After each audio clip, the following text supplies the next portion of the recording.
What is up, ladies and gentlemen, and welcome back to HCS Pro Talk, your weekly Halo esports podcast. That was a voice crack. Fuck me. This is episode 391 for the week of May 25th, 2020. Fat. Or should I say May 20 fat for fucking 2020 fat. That's how this week's episode is. Context matters. DreamHack Dallas post show. For those that tuned into the after party last night, you would know exactly why it's titled that. My name is Josh, aka JK Fire. This week I'm joined by the man fully enveloped in the Texas culture, the man who attended DreamHack Dallas as well, Will, aka I am Mr. Mayhem. Will, how are you doing on, wait for it, this Monday? Actually, like, we doing a post show on a Monday. Yeah, evening. usually they're Tuesdays to travel. That's right. That's right. Yeah, I'm doing great, man. I'm doing great. Obviously, just got back from DreamHack this morning and ready to dive into the show. Hell fucking yeah. Hell yeah. What's up, chat? How's everybody doing tonight? Will, you're already getting compliments. Verb says you're looking cute today and your haircut's on point. Look at you. Hey. Thank you. How you doing, Verb? Wait, Will, what did you just do? What do you mean? Okay, never mind. You were crackly for a second there, and I'm like, uh-oh. Interesting. I was scared. Everything's okay now. We're good? Yeah, everything's okay. Okay. Everything's okay. Haley with the 14-month resub, you get a woo! Thank you so much. Thank you so much. Appreciate it. Confident, what's going on? How's it going? All right. Yeah, so again, like Will said, because typically like there's travel days involved, we normally don't do post shows until Tuesday, but Will lives there now. So it was a lot easier to do this one on a Monday because you're there. Yeah. 100%. But Will, I want to ask you a question here before we get into the topic. Do you want to know what's on this week's episode of the show? What do we got? Well, it would be the topic. We have our DreamHack Dallas post show, believe it or not. It's a crazy concept. But we thought? Right? Who would have not me? We do have a lot of other things to talk about as well. As a matter of fact. So without further ado, I think we should just get right into some competitive news. Forge Hub $20,000 Halo Infinite S&D Forge contest results. This is by many because it'd be super cool, Will, if it was just like an easy announcement being like, hey, here's the winners of this contest that nobody could actually play the full mode on yet because I don't fucking know why. But hey, you built a map. We tested it. Here are the winners. But it's never that simple, is it, Will? Unfortunately, no.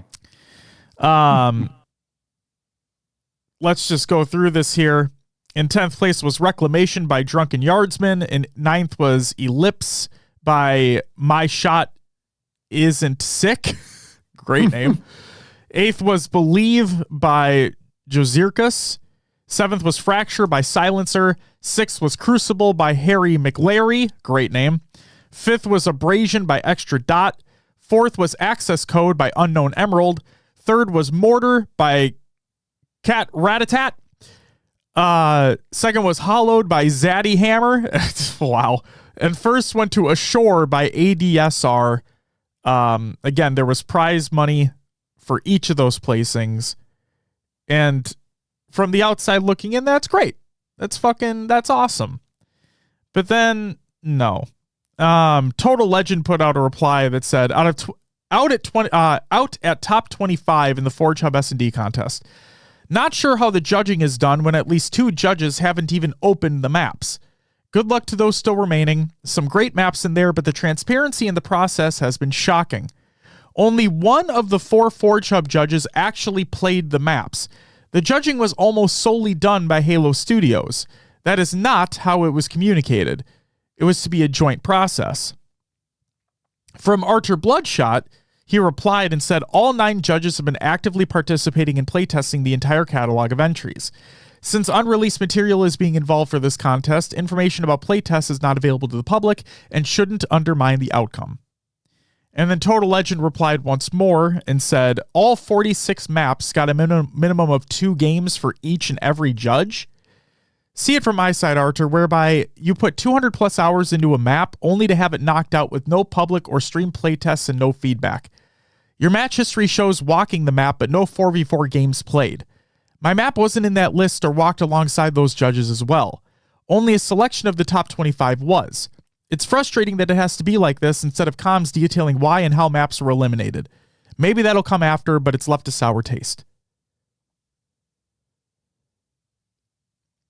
Will, interested your thoughts. The one thing I'm going to say is like for me, the problem is this wasn't the first time. This wasn't the first time that judging has been kind of under fire in terms of a 4-chub contest. Yeah, it's a repeat issue, it seems like. They said playtesting wasn't public knowledge, so who knows exactly what went on for those maps. Mm-hmm. But I think this is something that would need some transparency with what's on the line. Couldn't agree more. And again, like you said, Will, I understand that the sensitive information around the game mode that's not public yet, I get that.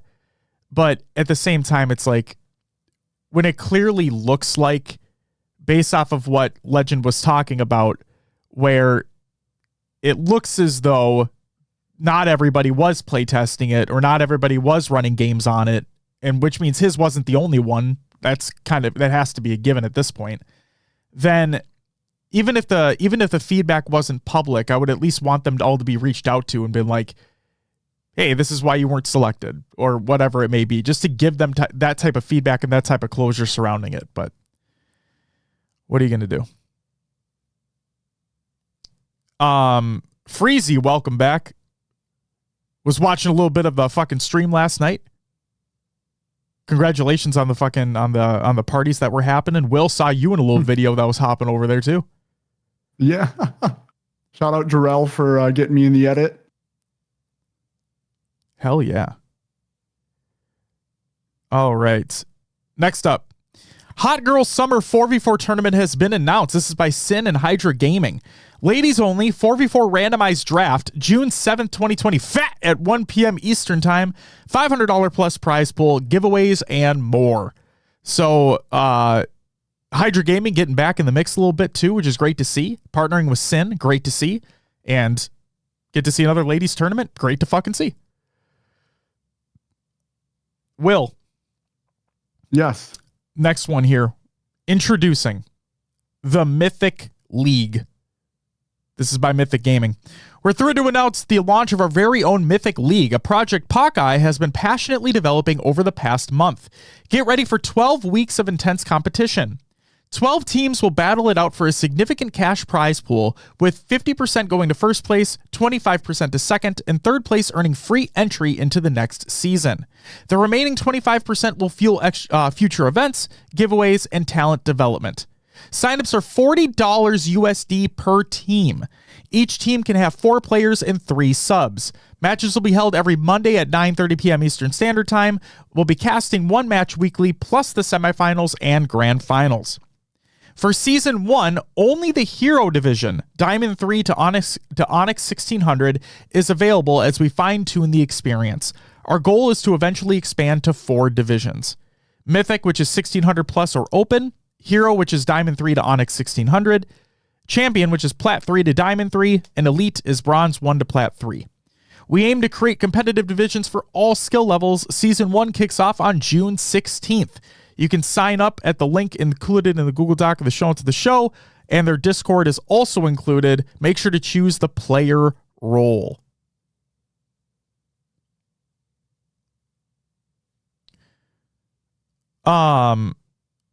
Great. To answer your question, he was not the only one that voiced an opinion and also, or voiced that concern, I guess you could say. And there have been other concerns in past competitions with that organization. Next up, Halo Data Hive update. This is by Halo Data Hive. The Halo Data Hive series summary page just got an update. The map rotations panel now includes head-to-head stats. Click a row to expand and view breakdowns by scrim, LAN, and online tournaments. So for those who were watching like the official broadcast over the weekend, you would have seen like over the course of the weekend, right, Will, there was a graph that would be shown to show like, oh, this team won this many times, lost this many times on this map mode combination throughout the weekend. And so being able to have those head-to-head statistics available on Halo Data Hive is just fucking awesome. Yeah, another thing to infer when you're trying to figure out who's going to win a map. That's right. Who might take the series? Who knows? All I know is that online doesn't matter. Start. Moving on. Oh, trust me, Will. There's a situation last night. It was fucking hilarious. But that's besides the point. So where's the phase event dates? This is by many. Ash, we fucking love him, put out a tweet that said, last year, the phase major details came out exactly 117 days after the 2024 HCS roadmap was released. Today is a holiday in the US. It has been 116 days since the roadmap was announced. Will we get phase details tomorrow? And Tashi just shot that shit down. He said no. He says no, but we were close. Sorry it's taken so long again. New unforeseen circumstances. Event will be great, just taking long to finalize scope, budget, operating partners, venue, etc. So, everything. But they're nearly at the finish line, Will. Nearly at the finish line. What are your thoughts, sir? See twiddling those fingers. He does say taking long to finalize. So it's possible that a lot of those things are right at the finish line, and once one domino falls, the rest will. Like a certain to be roster? positive about it, right? Yeah. Like, we might not be getting it tomorrow. Hopefully within the next 30 days. I fucking hope so, right? This is like fucking taking forever. Oh, man. All right. But yeah, everybody's waiting, right? It's frustrating that it's back-to-back years, that phase. It's the phase event that's taking this long. Yeah. It's like there's a trend. Yeah. Who would have fucking thought? All right. On that downer of a situation, let's actually fucking talk about something really cool that got announced over the weekend. The final piece of competitive news that we have here, ladies and gentlemen, is the LVT Pro League. Yes, the thing that I've been harping on for fucking years is finally coming back. LVT Pro League in collaboration with Shopify Rebellion. This is by LVT. 8 teams, 3 splits, a $50,000 LAN finale. Here is the information. More Halo competitions are coming as LVT Halo is proud to announce a partnership with Shopify Rebellion to establish a pro league for Halo. LVT Halo has created a new Halo Pro League with the help of Shopify Rebellion, where North American teams will duke it out both online and on LAN at Shopify Rebellion's headquarters for a chance at a $50,000 prize pool. With a new league coming into the mix, here's what fans should know before the league starts. The league will feature 8 North American teams who will have to earn their way into a league spot. There are multiple ways the teams can qualify, with one being placing top 4 at DreamHack to secure a spot in the league. Okay? So since DreamHack has concluded, the top 4, and they're all North American teams anyway, the top 4 did automatically qualify for this league. The other ways are the next 2 teams get in based on HCS points post DreamHack. And lastly, an online qualifier tournament with the top 2 teams getting the last spots in the league. The format of the league is also a little different from the HCS format. So just to have everybody up to speed right now, 8 North American teams will be competing in this league. Okay? 4 of which have automatically qualified based off the top 4 placings at DreamHack.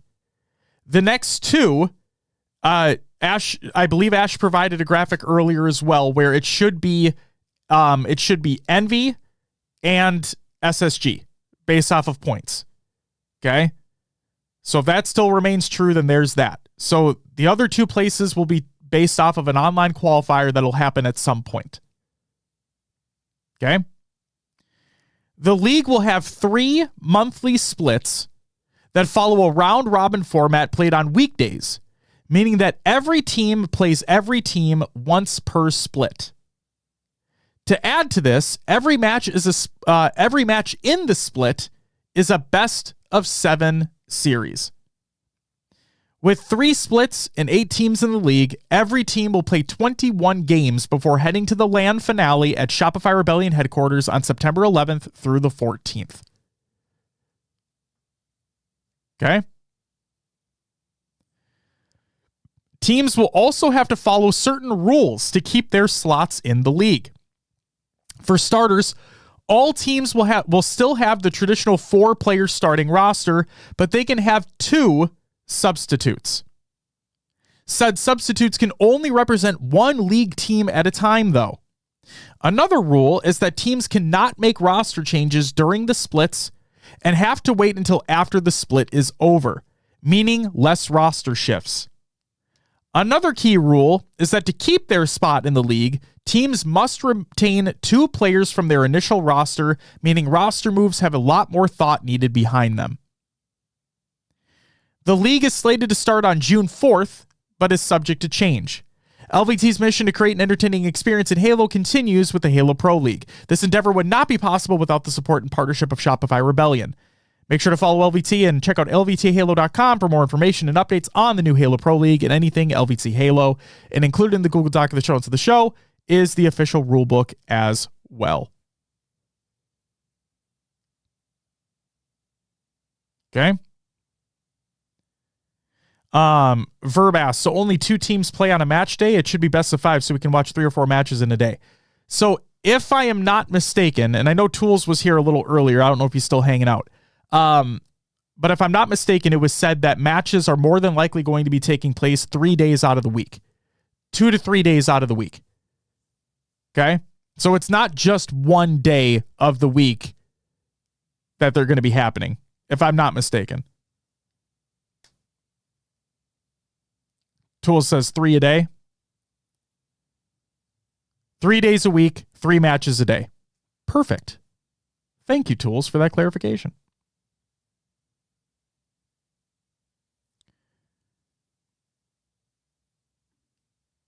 Will, obviously I want to know your thoughts on this Pro League, but real quick, I just need to say that thank fucking God that we finally have something like this. I've been screaming from the fucking rooftops that this is what I've wanted for years. And now we finally have it. And obviously I want to see things continue into the future. I don't want this to be the only season. I know they don't want this to be the only season either. And I'm just really fucking excited to see what's going to come from this. Will, what are your thoughts on the Pro League? Yeah, having Pro League back, weekly matches, something to watch, and something that's going on all the time. More Halo, it's just great. Wish there was a way to get the other regions involved. And, would also like more stuff to highlight open bracket teams and things like that. But I get it's Pro League, right? Mm-hmm. So yes, more matches, more Halo content. It's always good. Always fucking good. Verb says, back in 2016 Pro League, there used to be relegation where the last 2 teams had to fight the 2 upcoming teams to keep the spot in Pro League. Verb, I actually asked the same question because my first thought leading into this announcement was, is there going to be a type of relegation within the format? Because I always loved the idea that teams had to continually earn their spots within the league, right? And like you would have, well, I think at like the regional finals, like they would play each other on LAN, to determine the teams like coming up and like the bottom two teams that are in relegation and then the teams coming up to try to boot them out of it to get in the Pro League for the next season. I'm pretty sure those were on LAN as well.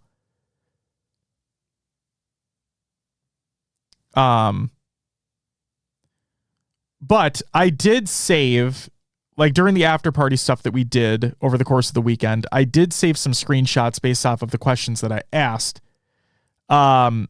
Grog from Shopify Rebellion said, I can't say for certain because LVT is doing a lot of lifting, but I suspect there would be a requalification, promotion, relegation between seasons if this sticks around.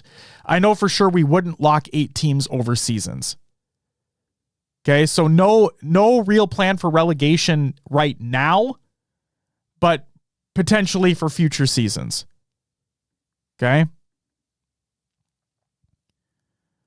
And then another question that I had was for Tools the other night was because this Pro League wasn't included like within like the roadmap or anything, and this was being worked on behind the scenes before an actual announcement could be made. We all know like players sign contracts and their obligations within those contracts and so on and so forth, and therefore I'm assuming that the Pro League was not included within the contract. So I asked Tools, I'm like, is the understanding that these teams will be competing in, like, did they commit to competing in the Pro League? Because they were notified the Thursday before DreamHack that this was going to be announced. And based off of what Tools had said, he says it is not an obligation, but every team did soft commit. I believe the teams will sign contracts after the spot is offered, but that's more of a thing for DSA. Okay? And DSA being the organization behind the rules and everything surrounding that for the league. Okay? So teams did soft commit to competing, and obviously I hope that remains true. And then if you go to lvthalo.com and you go to the Pro League tab, there's a drop down that includes additional links. A couple of those links were standings, statistics, and fantasy. And we all know that HCS Fantasy has been around for a little while, and there's been a lot of people that have been interested in it, had been signing up, and so on and so forth. And so I wanted to ask him, is this going to be like a partnership with the current HCS Fantasy account, like whoever runs that? Or is this going to be like a separate thing entirely? What's the process there? And Tools replied, to be determined on how fantasy will work, probably be implemented in a later split.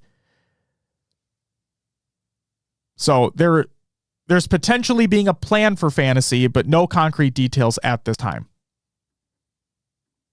Okay. The other thing was, and Tools, I sent you it over Discord. I know you're driving right now, so you're not able to respond. So if you're ever able to look at Discord DMs, please do, and I'll just await your response there. Basically, Ash had a question regarding, like what would happen if a team is disqualified from being able to compete, like whether it be they're not working within the rules of the roster or stuff like that, you know, and whether or not it would go like whether or not the next lower seed would be bumped up into the league automatically or something along those lines. Okay. But either way, really fucking excited. And Dionic, Krusty, Glock's Dead, and Syrian, thank you all for the follows. Greatly appreciated. Welcome to the show. But yeah, Will, it seems like there are still a lot of questions that are popping up surrounding this league, obviously. As folks are aware, or maybe if you're not aware, maybe this is your first introduction into this, the Cloud9 tournament is happening this weekend, right? And there's supposedly going to be that qualifier to determine those other two teams that are going to be included. So when does that qualifier take place? There's still no date that's been announced for that yet as of right now, as of recording the show. So we need to know when the qualifier is. We need to know if the league is still going to start on June 4th. We need to know if teams have signed those contracts that they're committing to compete in this league. And yeah, there's still a lot of unanswered logistical things that I think need to be taken care of before this thing can really kick off. I agree. And June 4th seems like a very ambitious start date if that's when matches are supposed to start. Indeed. It's also, if I'm not mistaken, the day before the Switch 2 launch. So not that matters, but just throwing that out there. Peanuts, thank you for the follow as well. All right. With that, again, super excited for this league. Really hope all the logistical things get taken care of. And I can't fucking wait for the matches to start, man. I understand. And kind of the whole point about when I'm jumbling a lot over my words, I'm sorry. When Louis and everybody were on the couch and they were talking about this, like, it really just feels like they just want to highlight more competition within the scene. And Will, I agree with you. I would love for there to be more regional representation, more open, like AM representation. And again, I think that's kind of where the relegation is going to come into play too. Even though I know we kind of have our, top 8 through 12 kind of solidified there, but still just having that opportunity for a team to come and show out. But either way, just high level competition, week in, week out, very consistent matches multiple times a week. It's not just a Saturday or a Sunday. And Will, you've heard me talk ad nauseum about this. Like, one of the things I've wanted for so long is that consistency. Is that, basically what COD does, where you can see the schedule, that like Tuesday, Wednesday, Thursday, these teams are going to be playing at this time, and you know what you can tune in for and get hyped about. And I'll be the first to say all the time that online doesn't matter, because at the end of the day, it doesn't. But this isn't a scrim, right? This isn't a scrim. This isn't an online open series. This is teams are like, there's a $50,000 land at the end of this motherfucker. So there are actual stakes in play, and I'm just really excited to see the games and the amount of effort that's put in. I think it's going to be awesome.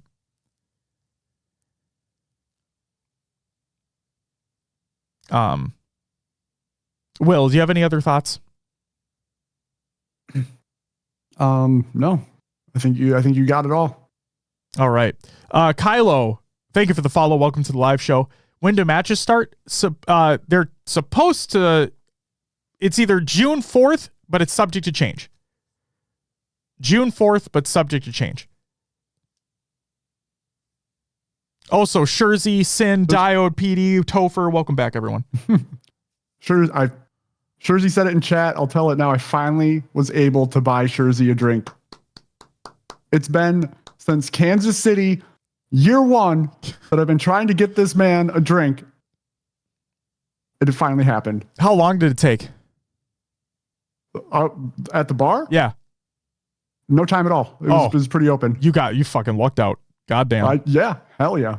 Topher with the 4-month resub. You get a woo! Thank you so much for the resub. Greatly appreciated. All right. Will, I think that's it for the competitive news. Which means it's time for Rostermania!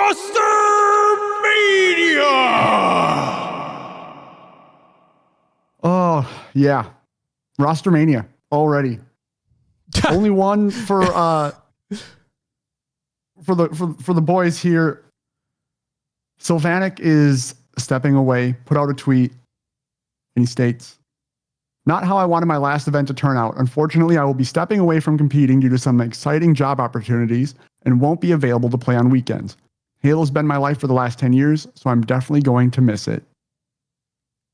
So yes, as Haley says, big Sag that Sylvanek's going to be stepping away, leaves a spot on the Dark Inside roster, and we'll have to wait and see what happens with the team. As of this point, I don't know if they're fully sticking together, if they're just going to pick up a fourth. Very, very curious. It is, yeah. Also, Kylo, nobody knows. Yeah, it's unfortunate, especially since they had the open bracket run in Arlington where they made it to pools and were very close to making pools in DreamHack Dallas. So, yeah, and as Dayquil says, just got to get Kid Nasty home at this point. He is apparently still wandering the airport. I heard that there were a lot of fucking delays happening.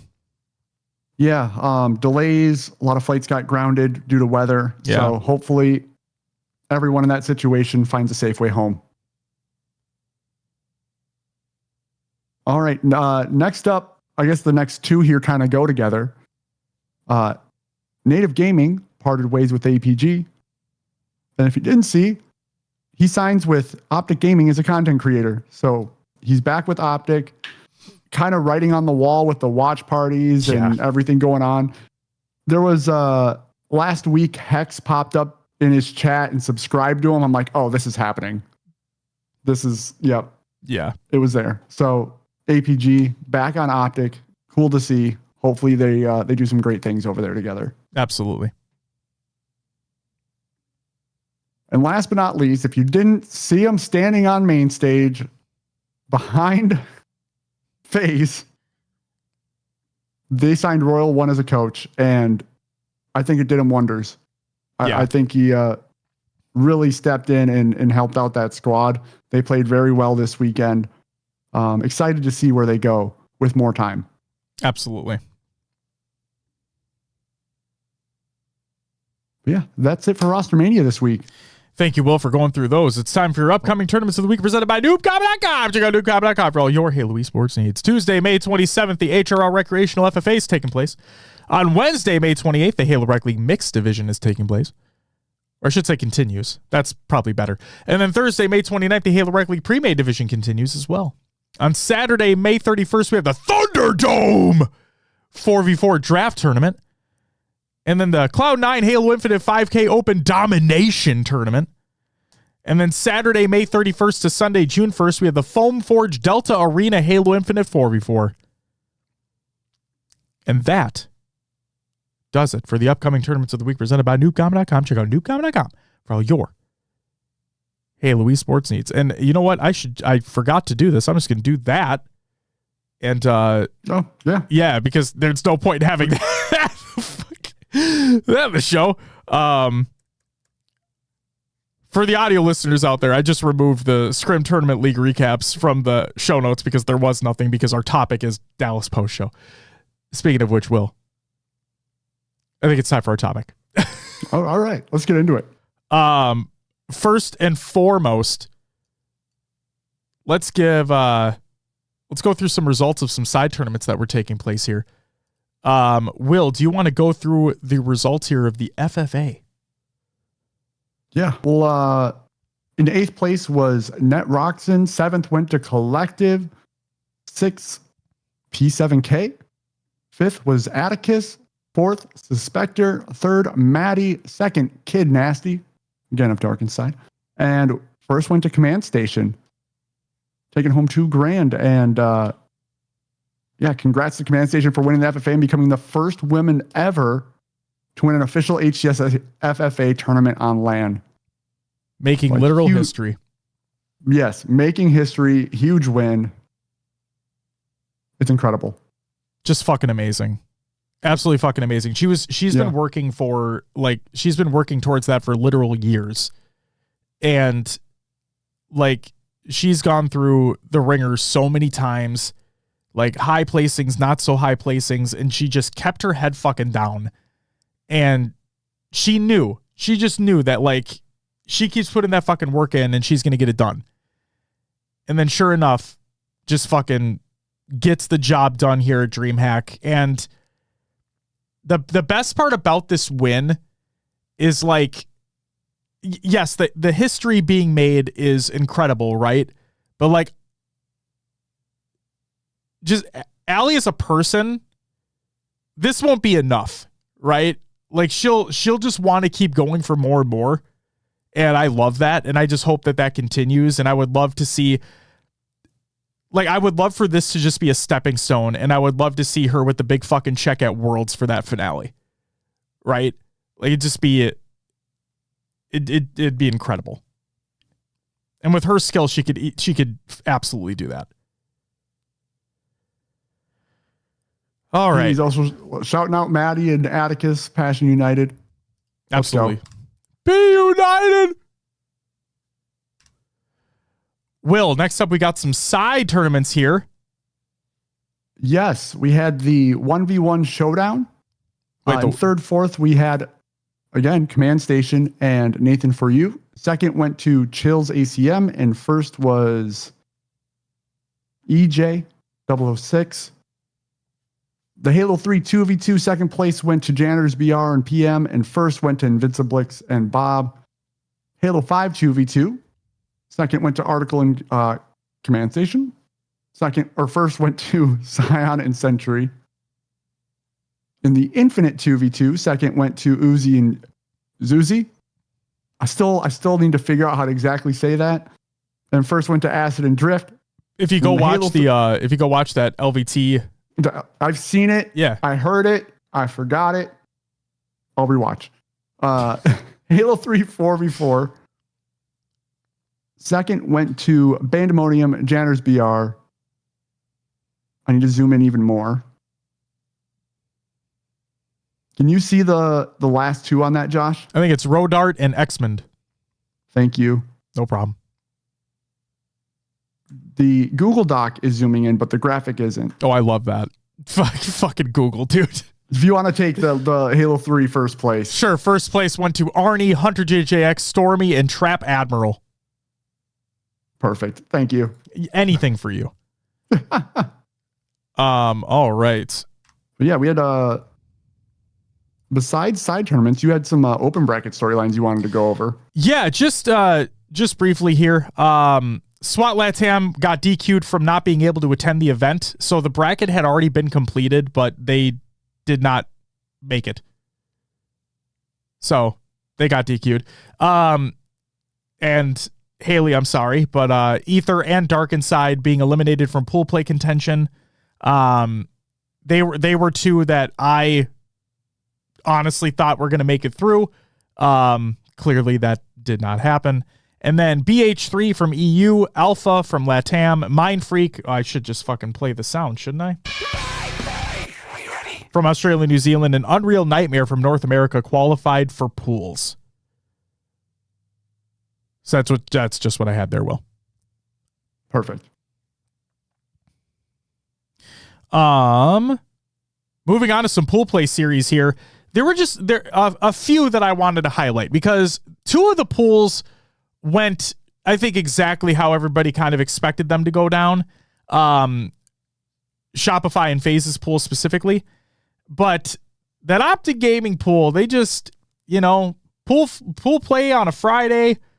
Optic just not necessarily the same Optic we see on a Saturday and a Sunday. And in Pool A, Nemesis got the better of them. And again, ladies and gentlemen, I just want to make sure that this is understood as we get into discussing these series and discussing these results and so on and so forth. There's a reason why the episode is titled Context Matters. Okay? So TSM got the better of Optic in pool play on a Friday. TSM beat them 3-2. This was an upset. Like at the end of the day, this is an upset. And Nemesis did the same thing to them in Arlington. And we saw what Optic did after that. So wasn't worried after this series. Good for TSM on taking first place in the pool overall. Spoiler alert. But either way, taking it to Optic in that first series. Will, any thoughts on that one specifically?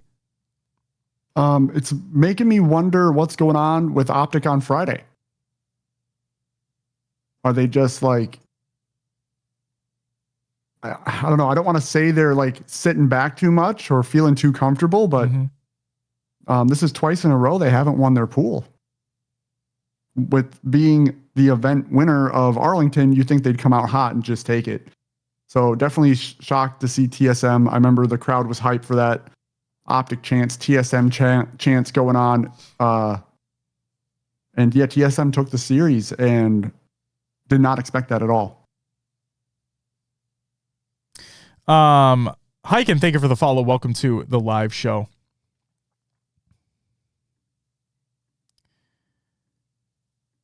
Then, as we continue, a few things to call out here in Pool D. So, Will, leading into this tournament, the question was, what's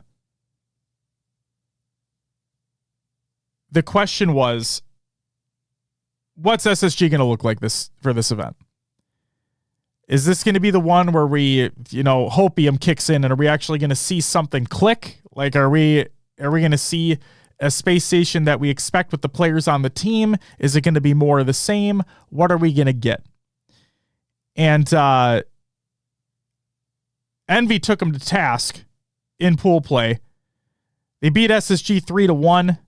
And I put in quotations, upset, because again, based off how SSG have been performing, and we said it during the preview episode, is that anybody could win that pool. Like that is the pool of death that has the most kind of close competition within that pool. And at the end of the day, spoiler alert again, Envy end up taking that pool as well. But another close series here, Will, was SSG Complexity. For those who don't remember, Complexity kept things relatively close against SSG at Arlington as well, because they were in the same pool there too. But history repeats itself once again. And then the other thing is that Envy 3-0'd Complexity. And the reason why I'm highlighting this one is because this guaranteed, obviously, that Envy won the pool. And yeah, congratulations to them for doing so. Anything you want to mention there with Pool D there, Will? Pool D, yeah, shout out to Envy for doing what they did. Really thought, even with Space Station's play and not being at the where you would expect them to be, still thought they would take that pool. So, yeah, shout out Envy for doing what they did. We'll see what happens for Space Station. Deadline says, I was talking to Will, Zarn, and Riz about how Complexity were looking better than instantly lose game 4 and 5. You think Envy will stick together? I'd hope so. I don't fucking know. It's up to them whether or not they want to. Obviously, if they, I would like them to hopefully continue to mesh together and then hopefully continue fighting for a top 4. I would like that personally.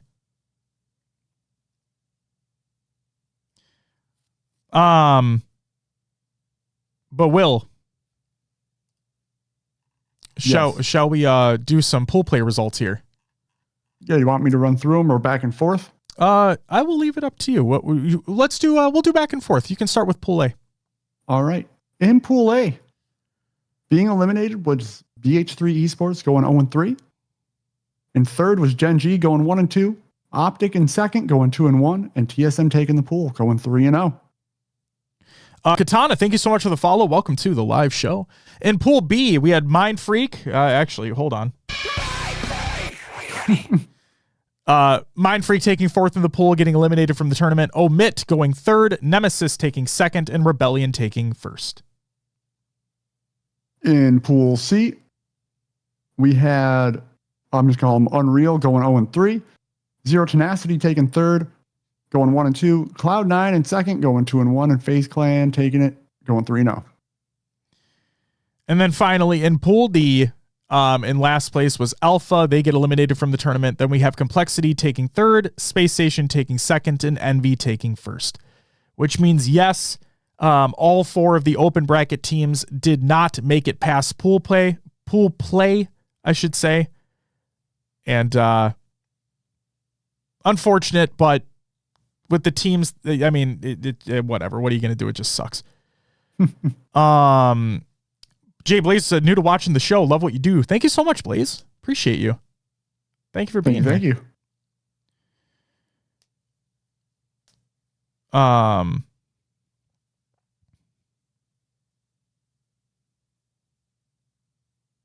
Just looking at chat real quick here, Will. I apologize. Gotcha.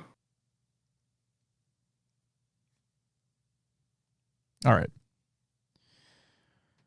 With that, Will, I think it's time we go over our pool play results here. I'm just going to keep this on the screen as we go through these. So, again, we'll just go back and forth. You can kick us off with Pool A. In Pool A, Josh and I were beat for beat. We both got the open bracket team taken fourth and Genji in third. Did not expect the Optic Gaming and TSM switch, so we both got those wrong. In Pool B, we were spot on. Yep, and same with Pool C. And then in Pool D, I fucked up bad. This is where the reason why I have open bracket team in second is because this is where I had Ether. Like, I thought Ether were going to make it through. I thought we were going to basically have a repeat of Pool D from Arlington. That ended up not being the case. We did get a LATAM team in that pool, but it was Alpha, and they did not play well. So there is that. And then Will, you got the open bracket team and complexity correct, and then obviously, with Envy and Space Station, it is what it is at the end of the day. Yeah. Michael, shut the fuck up. You're just happy you have a team that can actually somewhat compete for top 6 now. We'll talk about Envy, don't worry. All right. Bracket series breakdown here. Mr. Will. Yeah. So, God. Ladies and gentlemen, you know what happens when the team that's expected to win doesn't win in pool play? You get an upset, obviously, and then you get a potential for a bracket that has one side that is inarguably easier than the other. For those who don't know, the bracket and how it shook out for DreamHack, let me just fucking bring it up real quick because I have it here. Let's take a look at the bracket.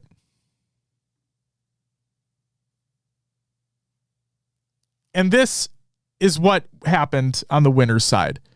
And if you pay close attention, you may be asking yourself, it looks like a pretty standard bracket. Well, what's there to talk about here? Oh, well, if you just look very closely at the bottom part of that winner's side, Will, you'll notice that the top 4 teams are all on one side of the bracket. And on the other side, that's not the case. So, just quickly from some series here. On the easy side of the bracket, you had winners quarterfinal. You had TSM taking Nemesis to a game 5, sending Nemesis down to losers. And then you have Envy getting a hot 3-0 over Cloud9. Cloud9 just looked bad, Will. They did not look very good this event. Any thoughts on PD's pick for making fucking grand finals this event? I was going to bring that up. I was like, well, PD's pick didn't go to plan. To be honest, I did not see that series. But yeah, Cloud9 going out early. Kind of expected. Yeah. Just I wasn't necessarily expecting that matchup to happen in winner's side. You know what I mean? Exactly. But then on the opposite side, if we go to the harder side of the bracket with the top 4 teams on one fucking side, FaZe went up against Space Station. FaZe clearly showing that they are just better as of this point in time, and Space Station showing, at least at this stage of the tournament, that they're still not there yet. Like, they're still not all clicking. Things aren't working out well.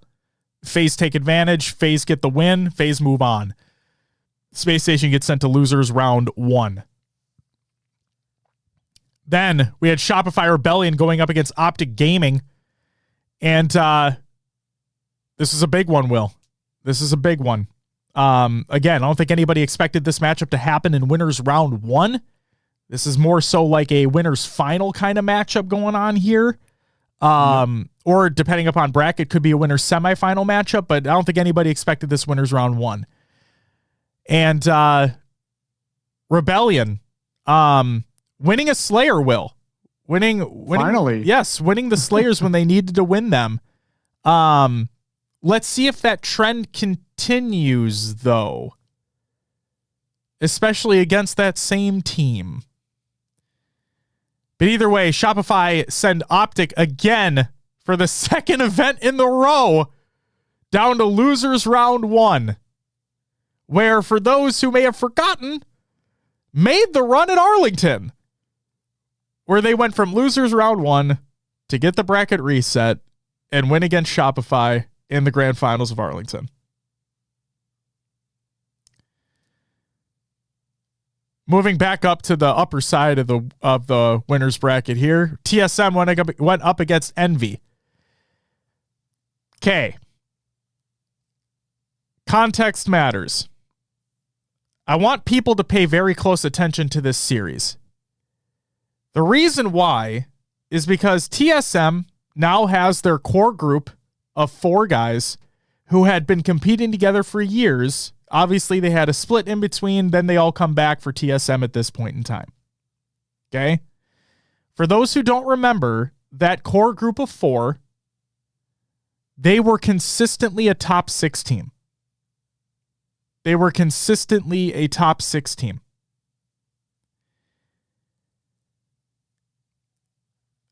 I've said this during the after party streams, so if you heard it there, I'm going to sound like a broken record, but whatever.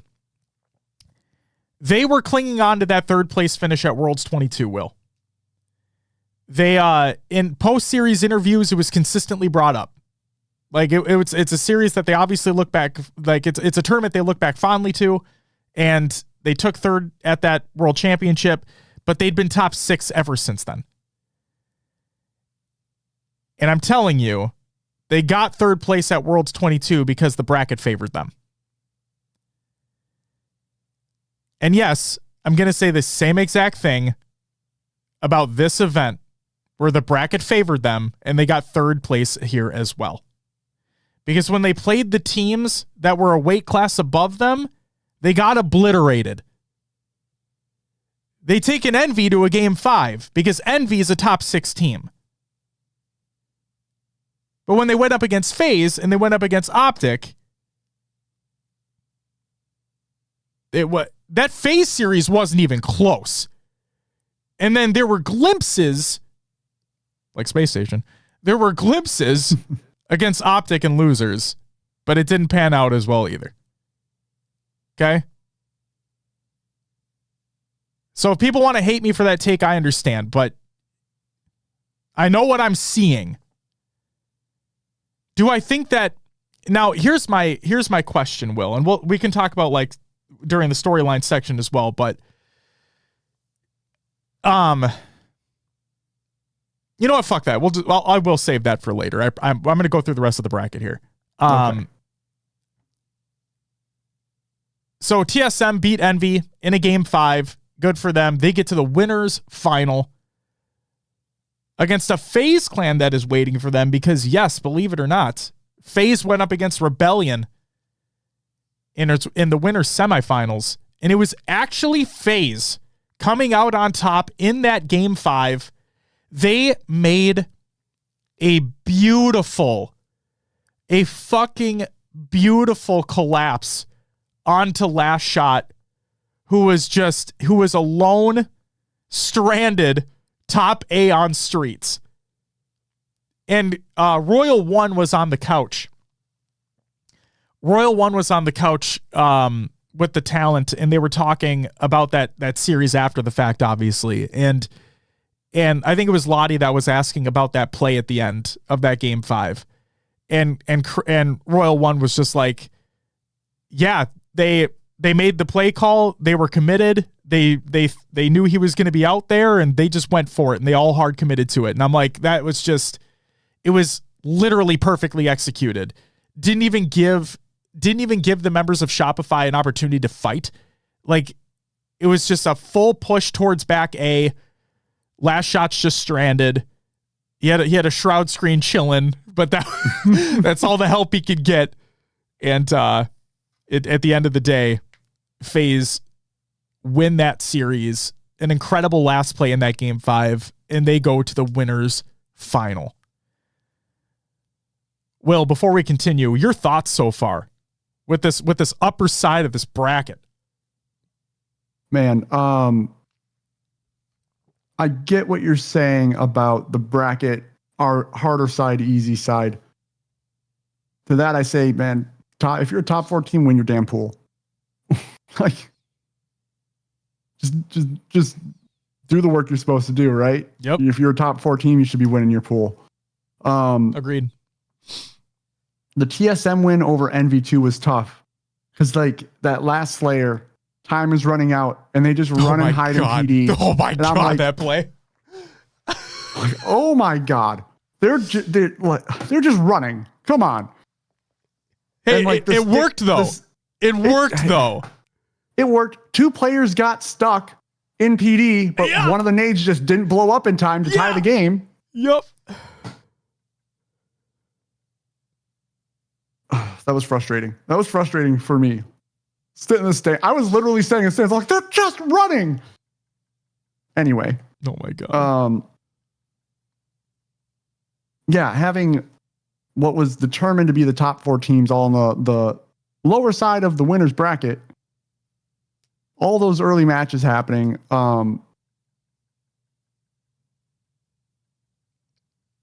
It's just, you don't expect it. Rebellion taking down Optics, then seeing what Optic does in the lower bracket. FaZe making the run to winners finals and then grand finals.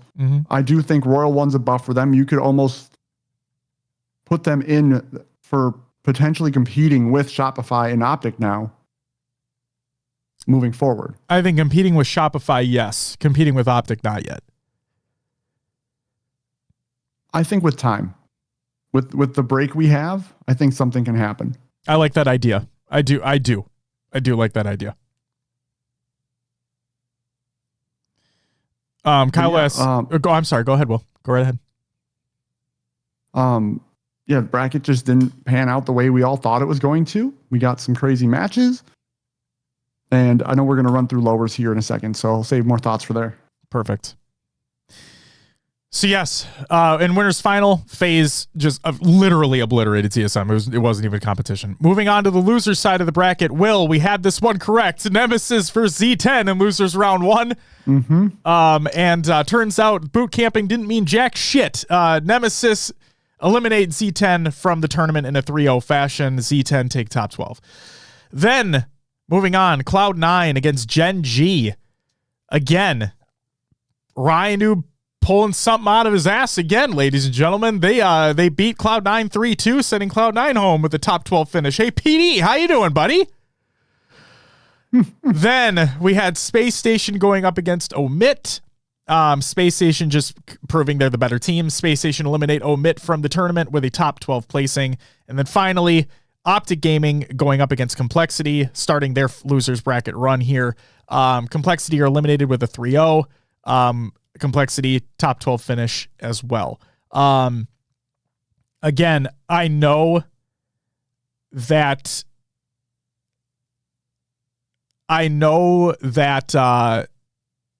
it's felt like I've been harsh to Complexity over the past couple years and whatnot, but I'm not. I think you should be able to win your series that you need to win in pool play. And again, that was the pool of death. Anybody could have won that. And again, nobody would have expected them, like TSM at Arlington, to play Optic in losers round 1. So I'm not going to throw a lot of shade towards Complexity's way here. I think that it sucks the way that the bracket ended up.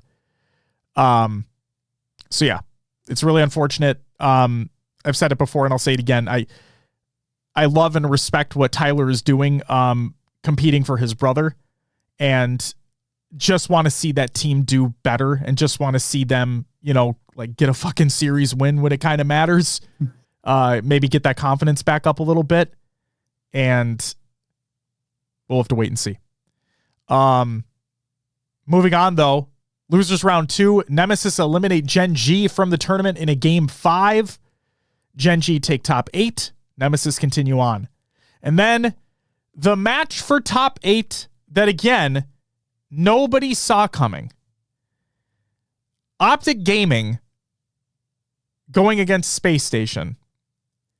And on one hand, you may be thinking to yourself, well, this is probably going to be a 3-0.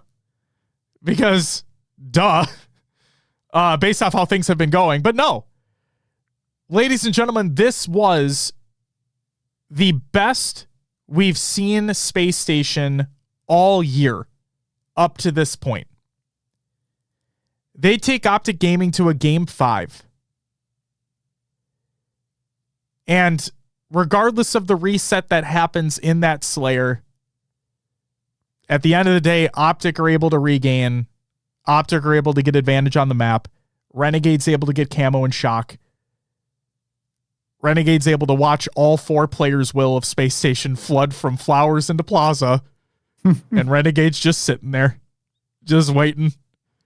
A head comes across. He takes it. Game over. Series over. Space Station eliminated top 8. Yeah, this series, again, taking place so early. It's the first time we've seen Space Station with that spark for a full series, right? Mm-hmm. Now the Solitude game was rough. Watching that lead disappear. Mm-hmm. But there's been questions in chat tonight. Is SSG making a change? What do they do? Hopefully that series gave them some hope that something can turn around. Yeah. Hopefully. But yeah, Optic is just too damn good this year. Yep, they are really too fucking good. I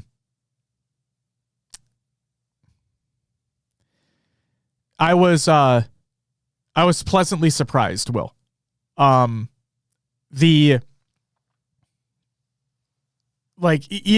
from game 1. Even from game 1, I was surprised. I was like, we're finally seeing a team that is working more consistently together. And again, we hadn't really seen that all year leading up into this point. I know we're only 2 events in, but we're technically midway through the season at this point. Like, this was after Dallas is the midway point.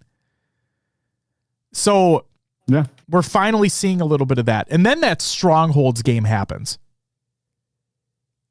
And I'm like, oh shit. Okay. Is this like, this is what I've been waiting for. And, but yeah, and then we get to that game 5. They get that early, because I know Alvian's here right now. They get that early 10 kill lead that did not mean anything, whether or not you want to believe that. We discussed this last night. And again, Optic were able to regain like they typically do. And they win. They just fucking win. They get the advantage. They keep Space Station moving. They keep Space Station on spawn rotations. If you watch the beginning of that reset,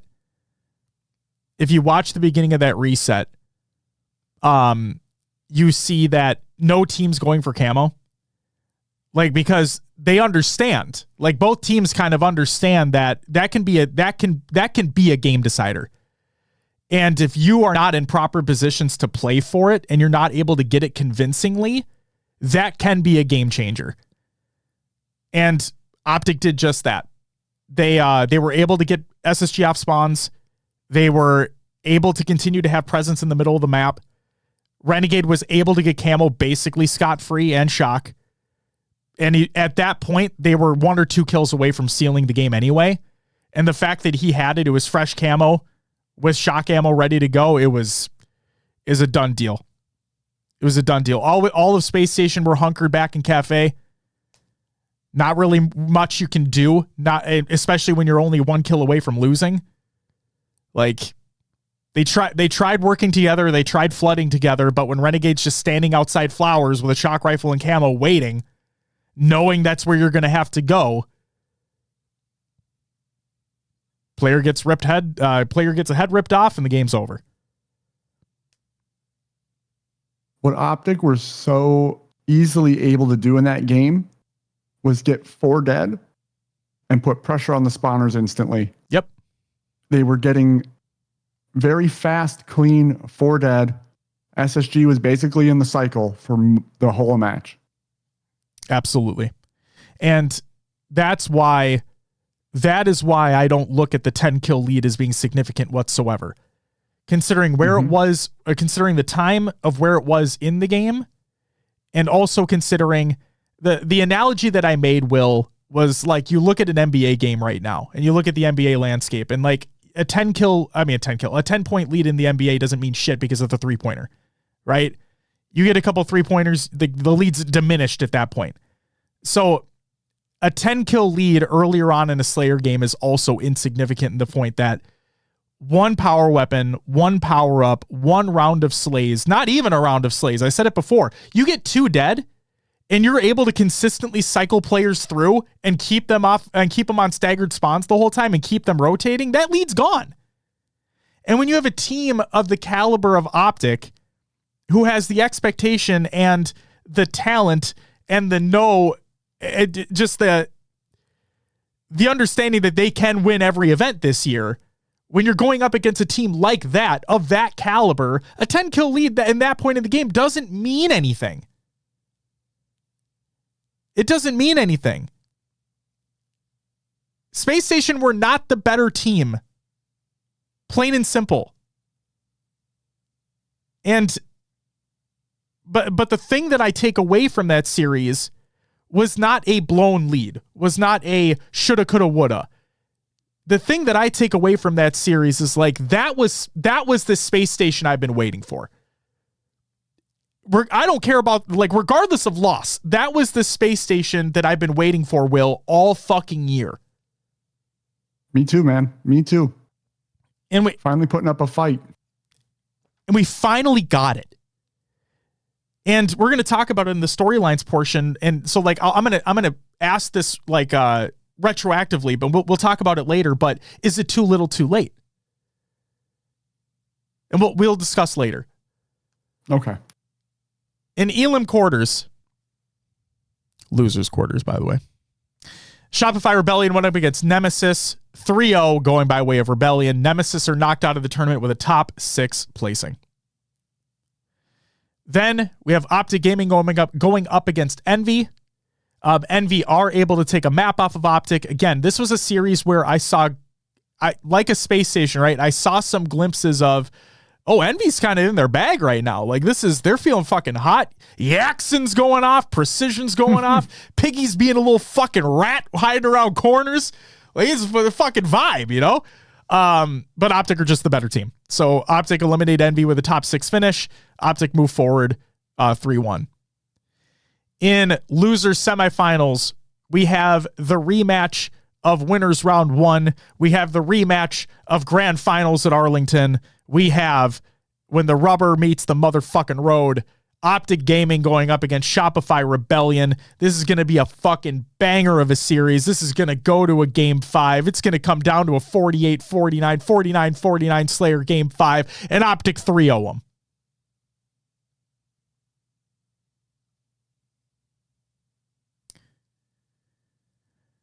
We kicked off Sunday, Will. With a 3-0. I know. It kind of took like the wind out of my sails, so to speak, for the day. Like, I'm like, okay, we're going to see some good Halo today. We're going to see a fight in this semifinals match. And it was just, they just ran it. Optic, like, come on. I want to know was it the early morning? What happened with Shopify in this series? I know a lot of showing the graphic, a lot of the game types favored Optic. It's maps they had been winning, 90, 100% win rates on the side of Optic for this tournament. Yeah. So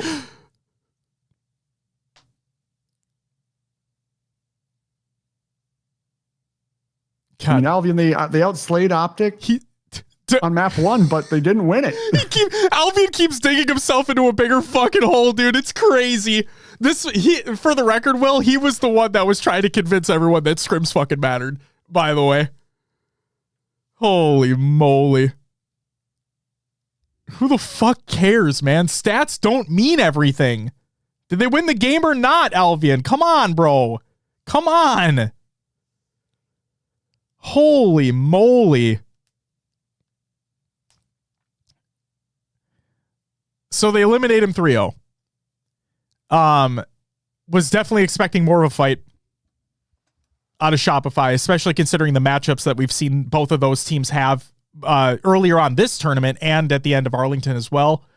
And so, but that at the end of the day, that didn't fucking happen. Now, Will, again, kind of a question that I'm just going to put out there that we can discuss later, but I truly believe this was more of a one-off situation and not the norm. I don't think we're going to see a repeat of Shopify of last year where like the Sunday, they just don't perform on a Sunday anymore. Like the Sunday curse. Yes, exactly. I think that was broken already. I just think that they did not come out as hot as they needed to at all. Yeah, I would agree that this most likely at this point is a one-off. Yeah. Based on how they played earlier in the tournament, this seemed like an anomaly for sure. Valiant, he's 7 for 7 actually, not 6 for 6. He's 7 for 7, which is even crazier to think about. Then in losers finals, we had TSM go up against Optic Gaming, and again, guess what happened? Another 3-0. TSM are eliminated with a top 3 finish. And we're going to show. So Will, I've had my heart bracket and my mind bracket, right, throughout the weekend. Yes. And obviously it's not how I expected them to get here to this point from how my bracket was going to go, but I did have TSM making top 3. So there's a little tease. We'll show it in a little bit. It doesn't matter at the end of the day, but I did promise I would show it today. So it's in the show notes if you want to see it now.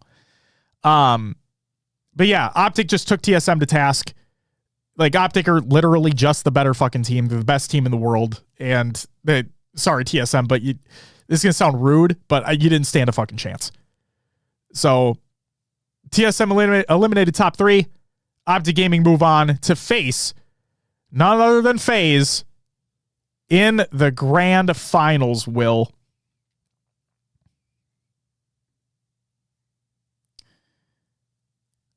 What'd you think of this grand finals? What'd you think of this 8-1 map count? 8-1. Obviously, it's a little closer than that. Like it's obviously right. Yeah. The games were close. Somewhere. Some. Glad I could go get dinner early. Like, Yep.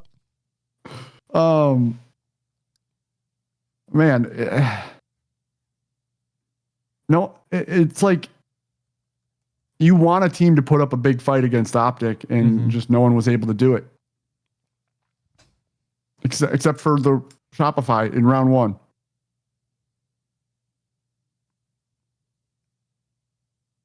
Indeed.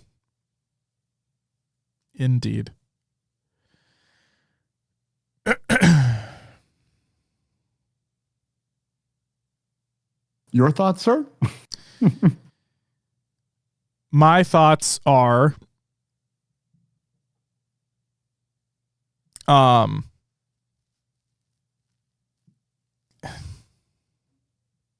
my thoughts are I didn't see FaZe in this situation. That was my thought. My thought was I didn't see FaZe in this situation. That's not necessarily a detriment against them. My heart bracket was I thought Shopify were going to win the tournament, and that clearly that was not going to be the case. But either way, I thought it was going to be no matter what an Optic Shopify Grand Final again. So seeing FaZe there and knowing that they hadn't played against Optic yet in the tournament, my thought was you got to do something quick and you got to take a map immediately. Like because again, this is a literal repeat of what happened in Arlington. You have a team that is coming out very fucking hot out of losers bracket with a 3-0 sweep over TSM, regardless of the opponent. And you've been sitting waiting. And you hadn't played them all tournament long. So this is where it matters. You buck up or shut up. And unfortunately, they were not able to get an early map win. And yes, while some of the games were definitely close, at the end of the day, it's wins and losses. FaZe do get a map in the first best of 7. Optic quickly closed that out after the fact. I think it was 3-1 as a matter of fact, and then Optic won that 4th map, descended into a bracket reset, and then we've seen it happen before, and we're going to see it happen again. Optic able to close all 4 of the maps out in the second best of 7, and there it is.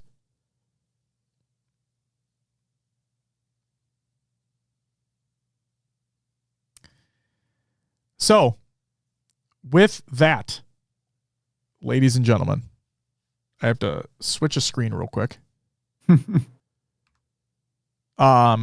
Will, would you do me a favor and go through the results of the bracket? Of course. Your top 16 open bracket teams that made it through: Mindfreak, BH3, Unreal Nightmare, and Alpha. Your top 12 teams: Cloud9, Complexity, Zero Tenacity, and Omit. Top 6, Space Station and Gen G. Top 8, sorry. Top 6 was then Nemesis and Envy. 4th place went to Rebellion. 3rd, TSM. 2nd was FaZe. And 1st went to Optic Gaming. Congratulations to Optic yet again. And Valiant, again, like we're saying, right? Never going to take a win away from a team. That is never the intention. The TSM made it there because while I believe it was an easier side of the bracket, they won the matches they needed to win to get to that point, right? FaZe, same thing. FaZe take down Shopify, who I think a lot of us were expecting to be another, there's always that talk of oh, it's just a big 2 now, or, oh, it's just Optic, and then people are just fighting. I thought it was going to be a repeat of Arlington. I thought it was going to be a Shopify Optic rematch. FaZe made it so that was not going to be the case. FaZe beat Shopify in winners. They continue on. And then we have the ending that we have. Yeah. I mean, like I said, TSM, Envy, they did the work in pool play to quote unquote give themselves the easier side of the bracket. Exactly. Right? Yep. Exactly. So it doesn't take away from what they were able to do. They won their matches in pool play to get onto that side of the bracket. Yep. And Finn, thank you for the follow. Welcome to the live show. Apollo, thank you as well. Wickeds, thank you. Initiate, thank you. Avid Shred, thank you. Massive, thank you. Thank you all for the follows, ladies and gentlemen. And okay, so I want to make sure that this is understood. I've said it before and I'll say it again. That FaZe Kason event was great LAN practice. It was great LAN practice. Obviously, it's not a major. Obviously, it's not DreamHack, whatever. It was good LAN practice. I know, and for those who don't know, for those that are new, I say all the time that online doesn't matter because it doesn't. At the end of the day, online scrims, online open series, that performance does not fucking matter. It all matters on what you do on LAN at the end of the day. And I don't want people to misconstrue that with pool play not mattering, because pool play matters to an extent, right? Pool play matters to the point that there are real implications on how the bracket goes based off your performance in pool play. And that's why, like, when you hear Optic talk about all the time, like Renegade keeps saying, I don't want to keep doing this. Like, I don't want to keep playing through losers round one. And that brings up, Will, a good point that I want to call out. Okay.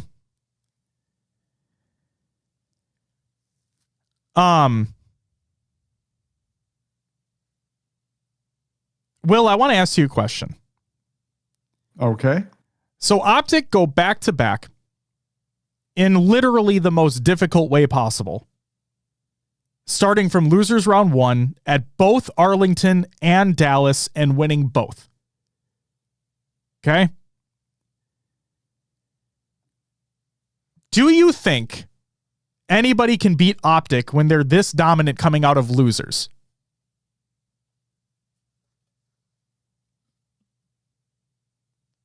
Put me on the spot again. I'm going to put you on the spot a second time with my second question after this. Because Okay. I'll tell you straight up, I don't think anyone can right now. No, they seem to have everything figured out. That's where I'm at with it.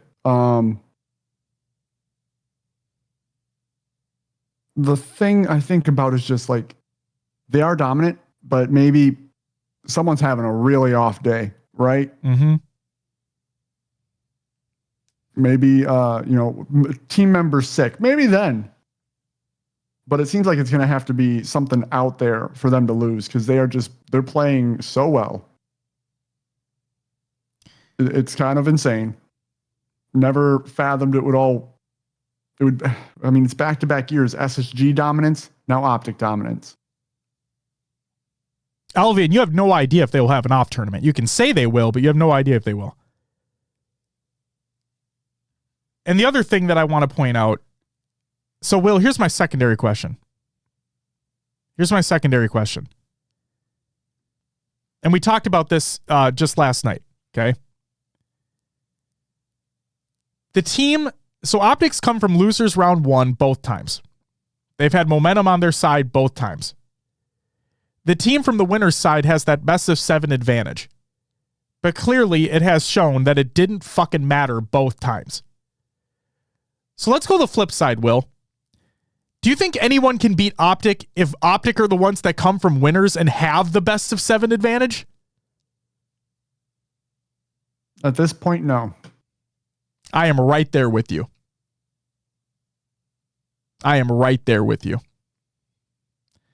Like, I was thinking about this consistently, and just the fact that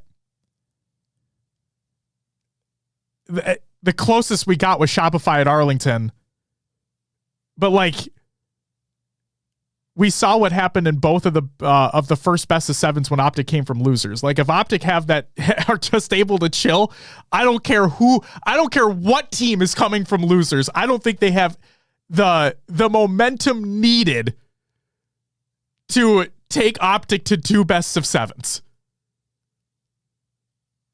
It's just, they are unbelievably good, Will. And I know, Will, like, when we knew what the roster was going to be, it's like, well, they are 4 of the best players ever. And we have all infinite world champions on that roster. And so long as they gel, like, so long as they work together well, and so long as the composure stays, their expectation is that they win everything. That's why Formal got the team, is that the expectation is to win everything. But just to see this happen the way that it has, it's fucking bonkers, dude. Last year, history was made. History was made with SSG last year at SLC, where they were the first team ever in the history of anything to be the first team to go from losers round one to win the whole tournament. We're like, well, that's never going to fucking happen again. Optic just did it twice in a row. And Legend and Bounder on that team. Like, they did it twice in a fucking row. Something that seems so crazy, so outlandish of a take to be like where you look at what the fuck was it? Was it Cloud9 that in that game 5 Slayer against SSG to send SSG home top 12 and then SSG go on the run to win the whole fucking thing? It's like, yep. And then Optic do it twice. Like the first time, holy shit, that's crazy that it happened 2 times now. That's fucking weird. And the fact that Legend and Bound are on the same team on both those instances, that's fucking insane. And then, Will, I'm not going to lie to you. When they lost to Shopify in round 1 at DreamHack here and they got put to losers round 1, my literal immediate thought was they're going to probably do it again. They're going to probably end up doing the same fucking thing. And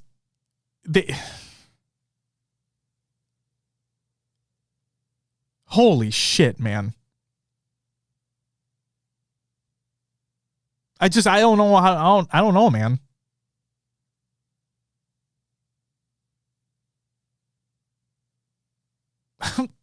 What do you have any response? Like, what the fuck is this? Man,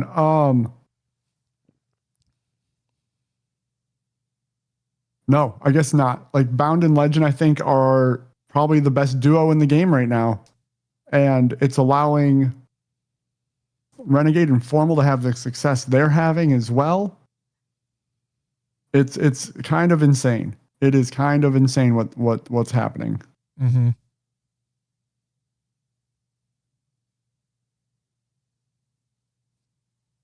Just fucking insane.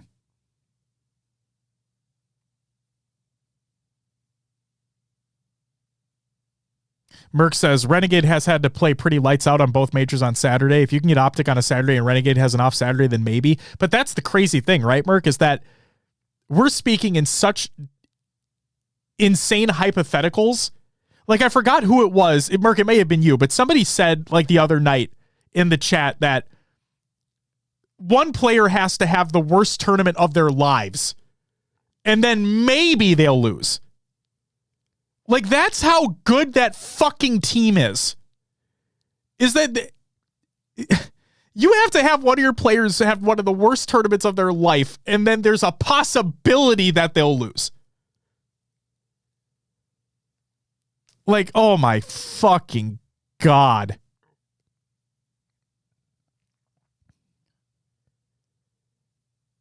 Oh my God.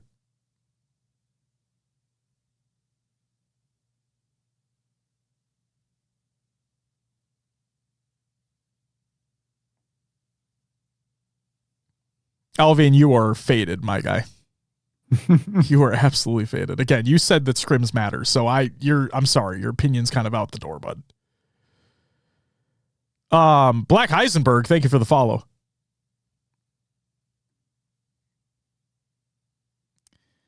Also, something else to point out, this now marks 5 event wins in a row for Bound and Legend.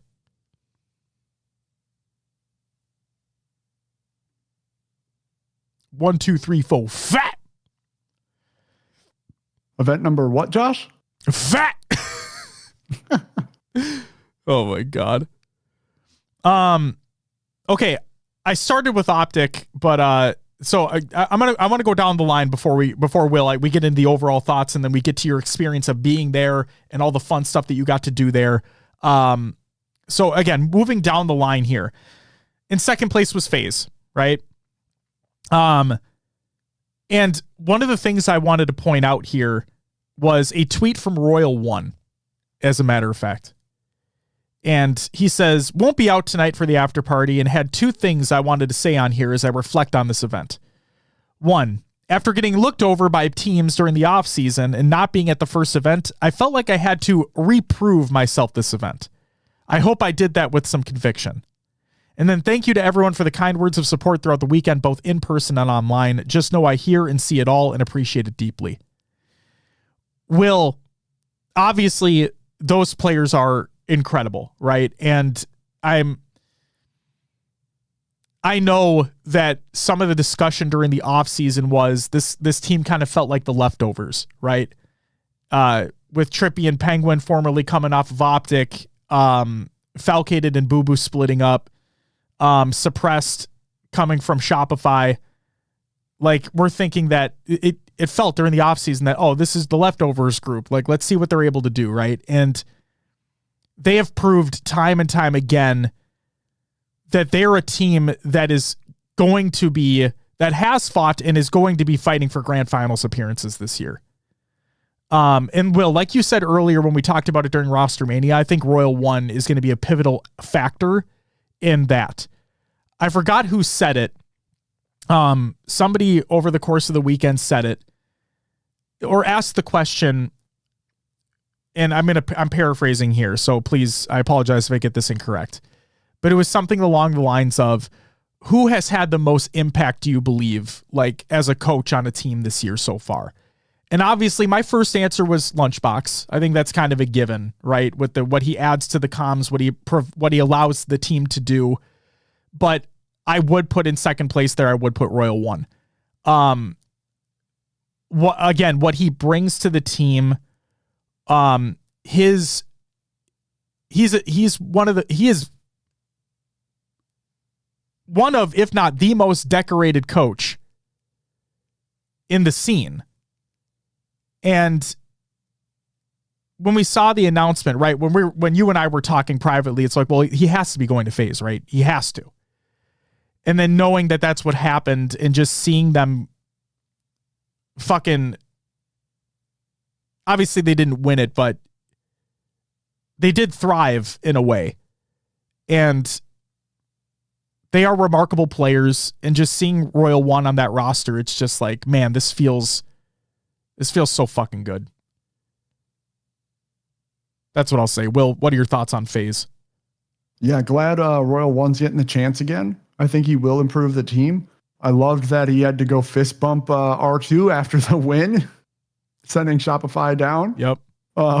Little brotherly rivalry coming in.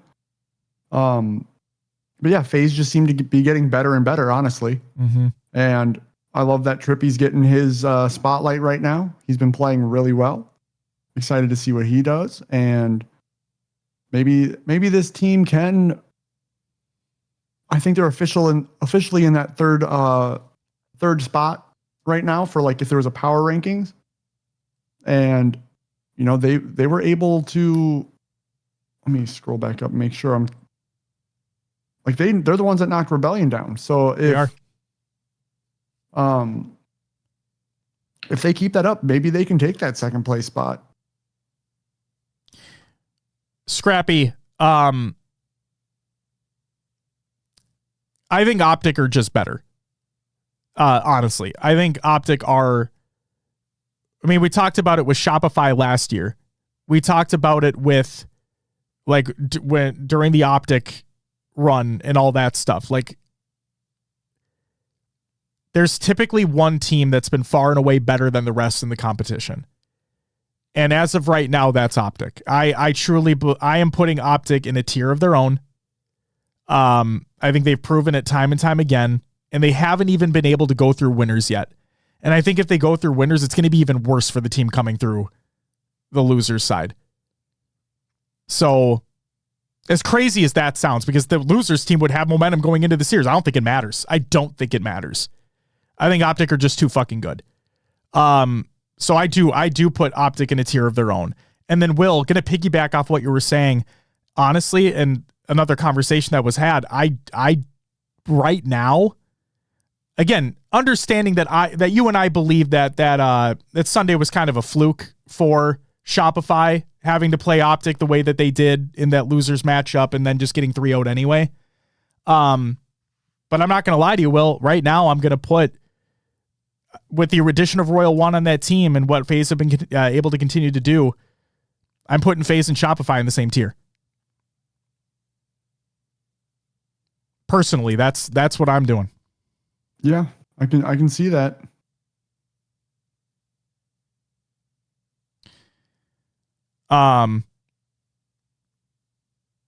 Congratulations, Ross Stunts.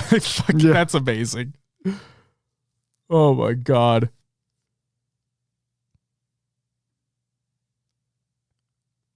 And then also, like people in chat have said too, the fact that Royal One's been passed up so many times, like leading up to this, is just insane. I think he's the most decorated coach in history. So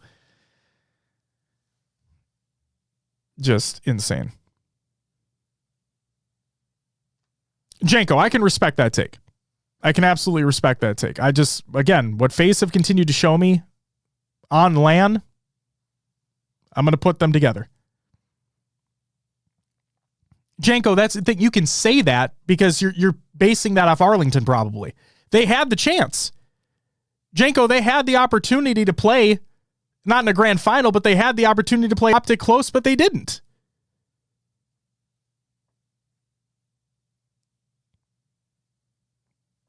Feel like we've seen the best of FaZe and the worst of Shopify now, perhaps? Ooh, Ben, I think that was probably the worst that we've seen of Shopify, but I'm not necessarily going to say that was the best that we've seen of FaZe, if that makes sense. Moving on to third, Will, we have TSM. I said it before and I'll say it again. I think they're going to be a consistent top 6 roster, being blessed by the bracket for a top 3 finish in Dallas. And again, I say, does this ring a bell from Worlds 22? Because it's exactly what happened. Never to take away wins from any team. This is why I believe, this is my words, and Will, I'm curious your thoughts on this as well. Looking at the landscape of teams right now, Will, we obviously understand that Rostermania is probably going to be a big factor now that this split has taken place. Now that we have the point degradation after Dallas here, we have a decent break before SLC, like a couple months. Yes, we do have the LVT Pro League, so maybe that throws a wrench in some roster changes. Who knows? But regardless, I truly believe TSM, Envy, if they stick together, Nemesis, and unfortunately, SSG, as of right now, they look to be the teams that'll be fighting for top 4 pending any Rostermania the remainder of the year. I think the landscape for a quote-unquote top 6 team that are knocking on the door to get 4th or to fight for that 4th place spot, I think it's those teams. I think it's TSM. I think it's Envy if they stick together. I think it's Nemesis. And I think, unfortunately, it's SSG. Your thoughts, Will? Yeah. Top 6 teams fighting for 4th. I honestly would leave one team out. I would say TSM, Space Station, and Envy. You're leaving Nemesis out. Yeah. Like, I'm sorry. Now I have to put you on the spot. Why is that? Mind me asking. Just based on the bracket they got. Okay. Again. Just a thought. Just not feeling it. I think respect the top it. 6 is the ceiling. I respect it. I respect that. How long did Complexity continue to find top 12? They got to figure something out, man. Again, Hardy, welcome back, by the way. I said it before. I'm not going to hold this loss too much against them because, again, I don't think anybody expected Optic to do the same thing that they did at Arlington in this event. And the fact that Complexity had to meet them in losers round 1 like TSM did at Arlington. I don't think anybody expected that to happen. It's the same way I didn't bust TSM's balls at Arlington because same deal there. Yes, you need to be winning your pool play series. And I said the same thing for TSM. But again, I don't think anybody expected either of those teams to find Optic in losers round 1. So I'm not going to bust either of their balls too much. But at the end of the day, they need to play better anyway. Like they need to fucking play better. We saw what TSM were able to do. Obviously they got Manny leading into DreamHack, so they got the core 4 back together again. And we saw what they were able to do. They were able to finally start winning some series. They put themselves in a great position in winner's bracket on the easy side of the bracket. And then we saw where that led them for the tournament. They take 3rd. Complexity, they, in my opinion, made a bad move on dropping Precision. I thought that was fucking insane. I didn't think he was the problem, but I'm not in those meetings. I'm not in those player discussions, right? Fuck if I know. Just from the outside looking in, I didn't like that move. And they just continue not to find their footing when it's needed. It feels like they get close to a point, they get close to an extent, but they just can't get themselves over that fucking hump. They can't close out that game. They can't close out that series. So until they do that, they're going to find themselves in this same position consistently.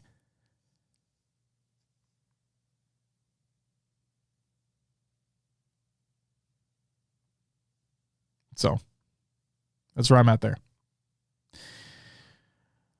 Will, fourth place, Shopify, didn't show up on Sunday. So I ask you one more time, and I think we're in agreement here.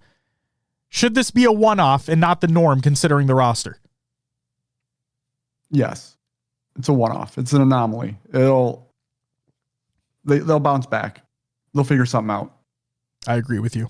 I agree. In preseason and even at Arlington, everyone's like H5 Frosty's back, right?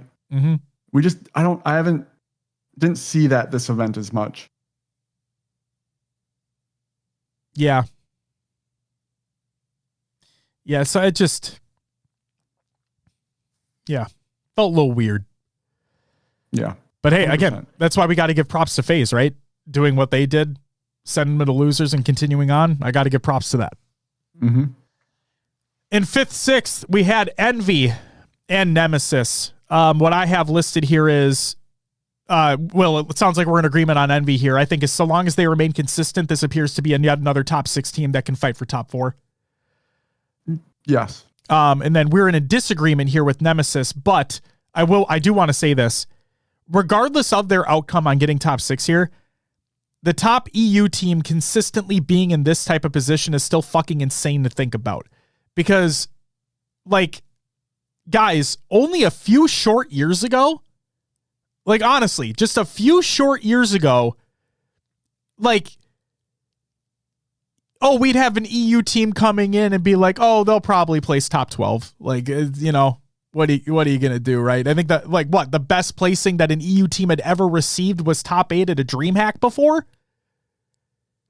And so, that was always that kind of expectation. But now, the fact that this Nemesis team and quadrant before them just... The fact that they're fighting for these middle-of-the-pack spots, trying to make history further and further, is just fucking crazy. So, yeah, I just wanted to shout that out, Will. That's all. I just wanted to shout out Nemesis for their consistency. Sure. All right.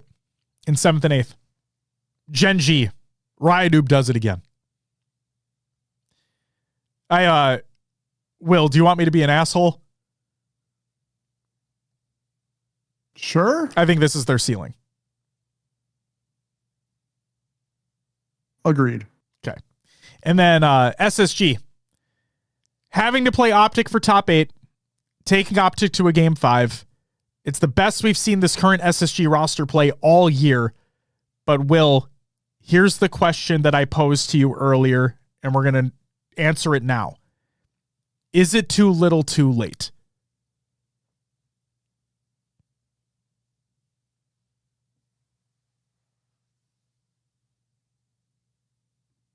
I'm going to say yes.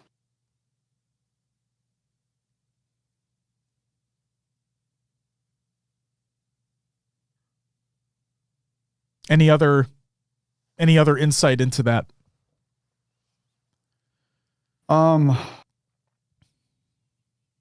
I think the team cohesion just isn't there. And I do believe roster changes are coming. And that's just personal opinion. I know sometimes we get information. This is just what I'm thinking.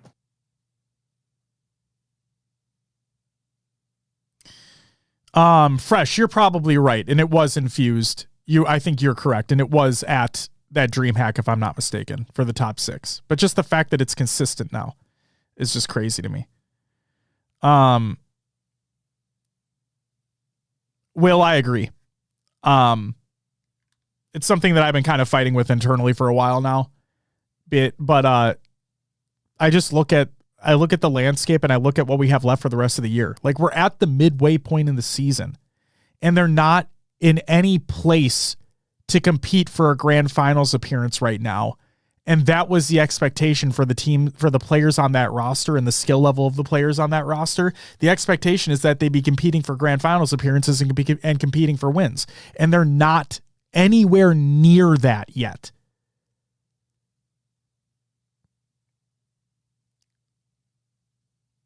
No, they're really not. And Steezy says whoever gets replaced is going to receive more pressure to win than keeping the team together. That's what that's the expectation, though. Like, I feel like SSG is kind of taking place of like how Optic was last year, of just not meeting the expectation they have set for themselves and what they believe they can do. Mm-hmm. Like, as an example earlier, somebody in chat posted like a quote that Formal had said when he was sitting down, I think on the Believe the Hype watch party. And he said that, I'm paraphrasing here. I don't know if this was direct, but apparently Formal had said that if Space Station did beat them in that best of 5, they would have probably beat Envy, and then they would have lost to Shopify anyway. Yeah. So, like, again, hindsight's 2020, right? But I just look at them, and the fact that they're not sniffing the opportunity to get to a grand final, and the fact that we are technically midway through the season, I don't think any amount of work they put in is going to put them in that position when you have a Shopify, when you have a FaZe, when you have an Optic that is arguably one of the most dominant rosters we've ever seen.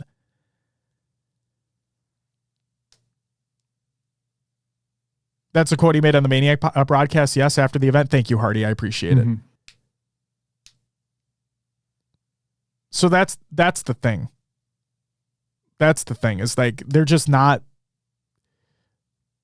they're not there. Filthy says, would you guys agree that the SSG players are all top players? They just don't click together? Yeah, I think that's a given. Yes. That's the basic understanding, is that it's just not working. All those players are nasty, but it's just not working. And this is another reason why we always say that skill isn't the only thing that matters. It comes down to consistency. It comes down to cohesion. It comes down to how you work together as a team. Halo Infinite's one of the most team-centered games that we've had in the franchise from a competitive standpoint. And when you have a group of players who are not coordinating as a team more consistently, you're going to lose. I don't care how skillful you are.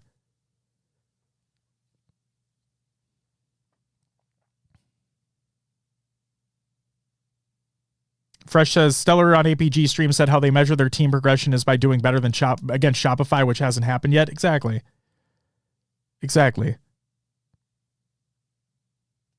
Ben, we're not going to do that. Valiant, I don't know. I think that Rostermania has the opportunity to be big.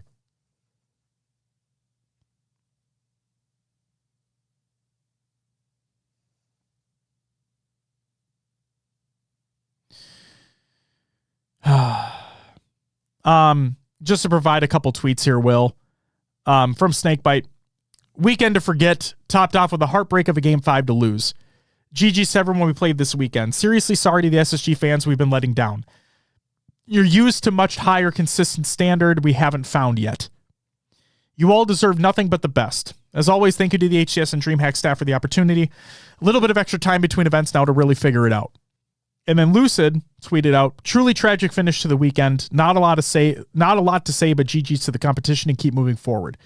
Thank you to everyone that's still been supporting. Good luck to the rest. See you all again soon.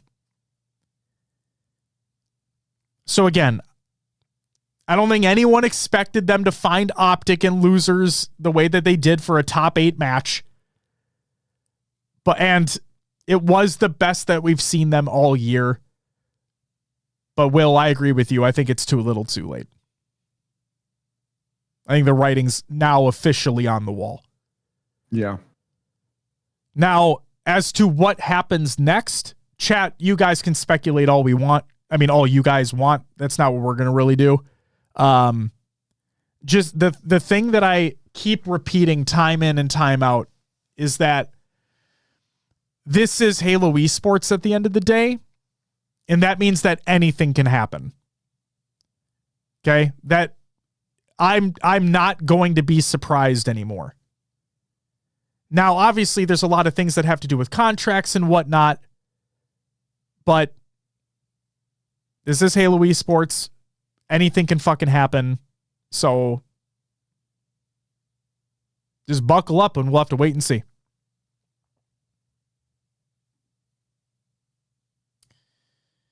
Captain Mo with the 22-month resub. You get a woo! Thank you so much. Greatly appreciated. Also, JoJo, if I missed you, I apologize. Welcome to the show. Thank you for the follow.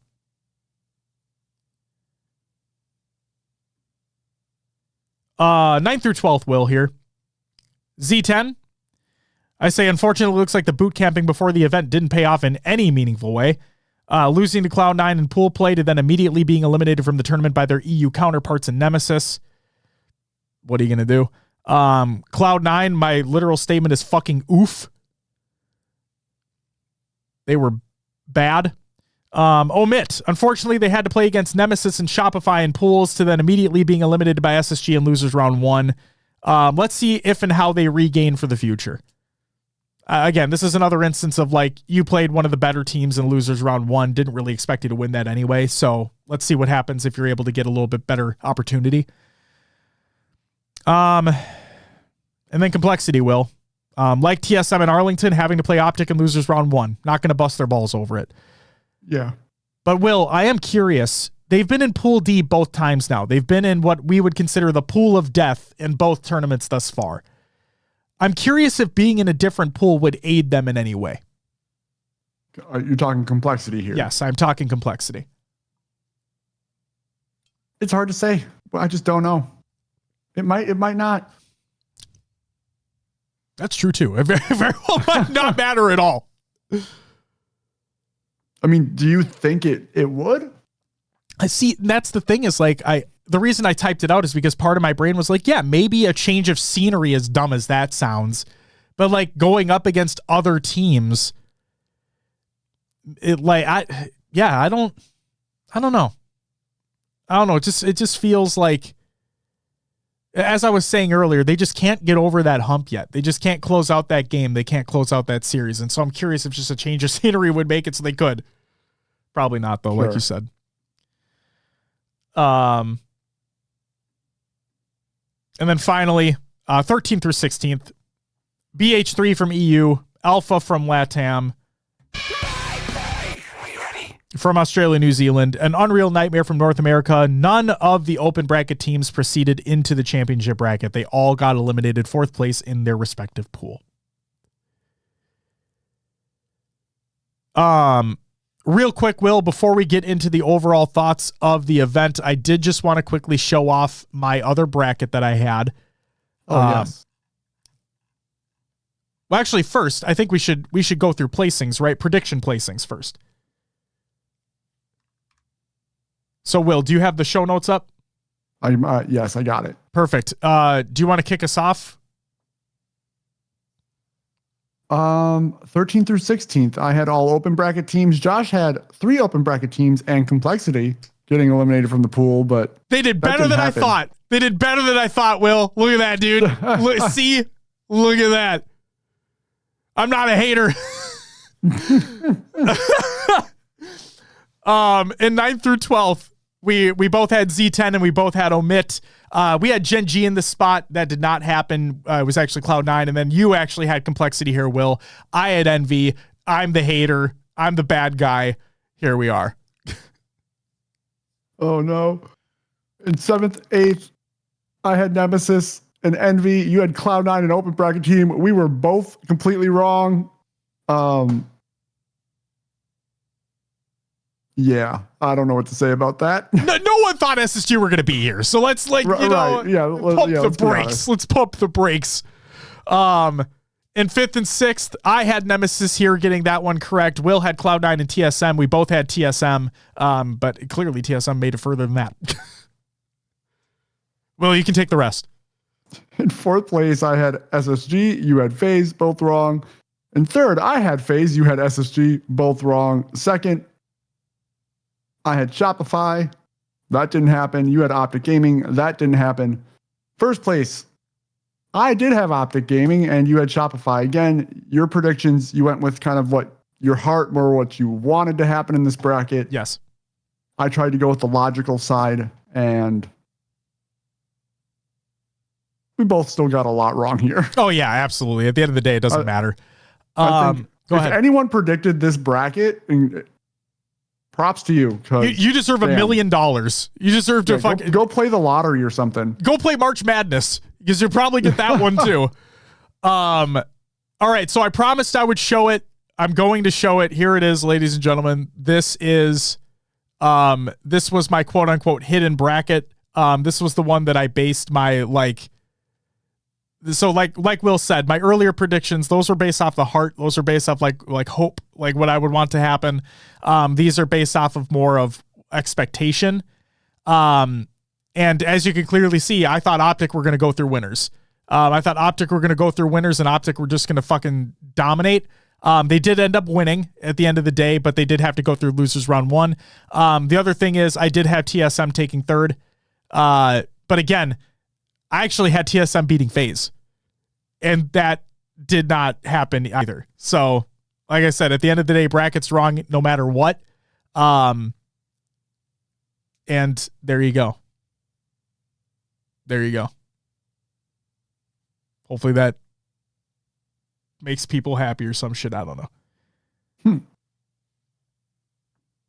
know. Will, with that,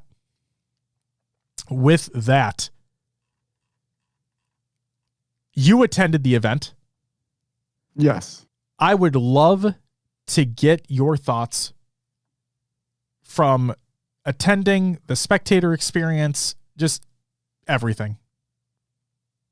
Okay, so yeah.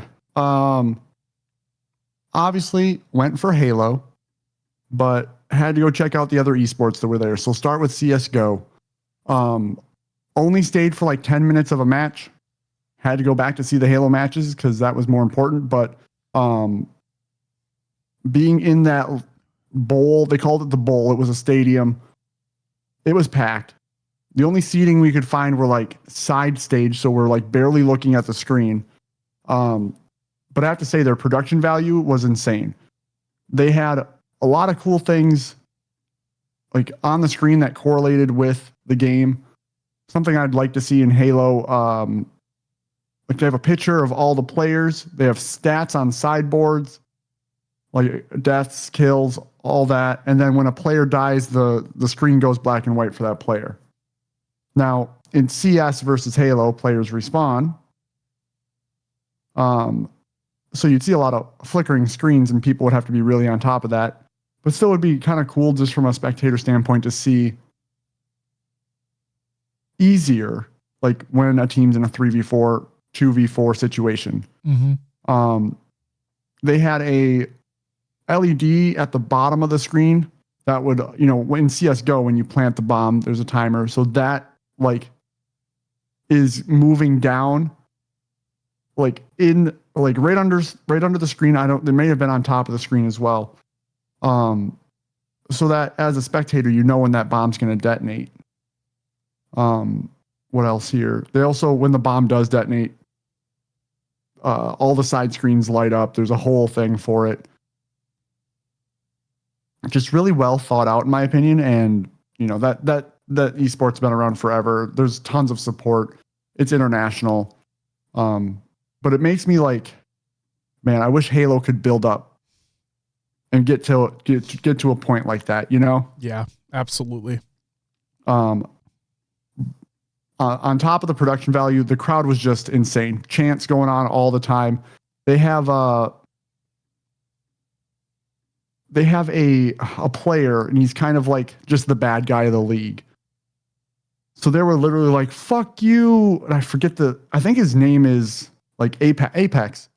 Like they were literally just chanting like "fuck you, Apex." There were signs,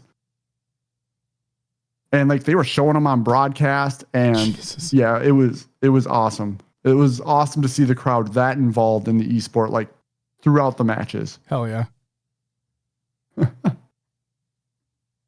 Other games they had at DreamHack, competitive chess. That was one of the side areas, kind of a smaller screen, but it was there. Was Lupo there? Let's not. I'm kidding. Lupo, I'm kidding. Man. Relax. I'm kidding. Oh, Brawl Stars. There was another. I think maybe they were showing like a ladies CS:GO tournament.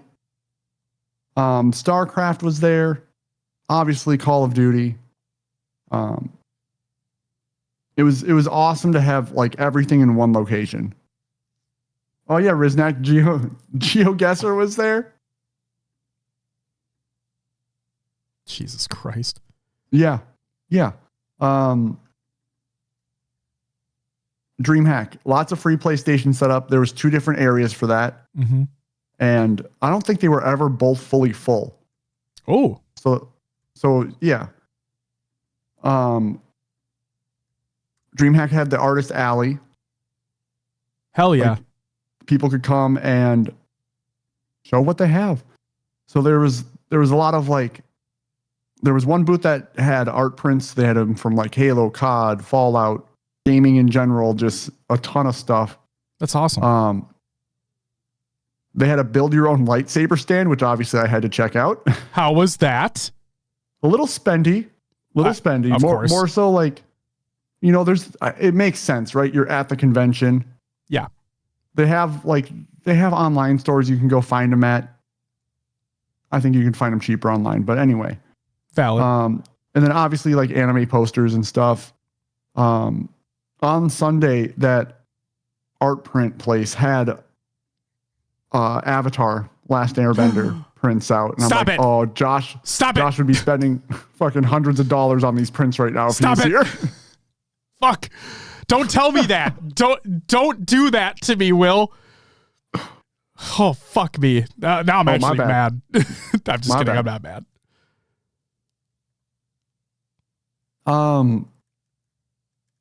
Indie game section. Ooh. I thought this was pretty sweet. So Sea of Stars? Sea of Stars. Yeah, just a section of the venue for indie studios to show off the games and what they're working on. The one I saw as we were passing kind of at a glance was like, I don't remember exactly what it was called. It was like Bad Therapy or something like that. Mm-hmm. And it just looked like a game where you just go take out aggression. God. But anyway, they did have a spot for free Red Bull and free Monster, but you had to drink the Monster in the Call of Duty area. I think they did start letting people take it out if it wasn't opened. Okay. So I'm curious if there was like, Red Bull was in the main area, DreamHack. Monster was in the Call of Duty area. I wonder if there was like a sponsorship conflict or something to that effect. Other food items. Again, Chick-fil-A, only in the Call of Duty area. You could take that out freely. Okay. Yeah, Monster is the COD sponsor. Yeah. Still kind of unfortunate though. Like, yeah, just it's still kind of unfortunate. Yeah. So they did have Chick-fil-A there. There was a Starbucks outside of it was in the convention center, but outside of the halls that everything was held in. Other food items they just had around: pizza, barbecue, random healthy stuff. And then there was also a place called Tortilla, maybe Junction or something like that. Okay. Again, in the Call of Duty area. Merch, Josh. Oh, tell me all about the merch, Will, please. Layer it on me. Give it to me. In my opinion, I said lackluster. Oh! Obviously, there was the Optic booth and the SSG booth. But that was really it. Wow. They did have like a DreamHack booth. Okay. Yeah, there were some goodies there, right? Yeah, they did like a discount jersey section. Okay. By the time I got there, it was pretty damn picked through and didn't find anything of importance, but definitely had to take a look. And there was a lot of like just general DreamHack merch, but there was no like, there's nothing that correlated to Halo. So that kind of turned me off of that store, and it was a little spendy in my opinion. Okay. Yeah, that was another thing. There was no like event exclusive shirt for Halo, which I think we have had for the majors. And maybe that's because a partner team's not attached to this one, but still would have been nice. Yeah. Yeah. I will say the SSG booth was pretty cool. It looked like a camp out, they had the glizzies. They had the van with the lights and the glizzy stickers and keycaps and all that. They also had a game you could play where it was just a single button, and it was like you had to grill 2 hot dogs, 2 marshmallows, and like pour a thing of overnight oats. And so you had to press the button and hold it for 5 seconds exactly. And then you got a score based off of how close you were to 5 seconds. Okay. They gave away, if you got a score of 9,000, over 9,000, you got a free lanyard. Nice. And then they were also giving away scuff controllers if you got a perfect 10,000. Jesus Christ. But think about that. That is 5 times you have to perfectly hold for 5 seconds on the dot. Oh, yeah. But the people were winning them. Wow. People were taking home controllers. So it's the gamers out there, I'm telling you. Yeah. Those reflexes. So yeah, unfortunately, not much like merch. Battle Beaver was there. I know Riz was able to go get thumbsticks replaced and like them retensioned or something like that, or just more tension, added more tension to them. That's cool. Genuinely. Yeah.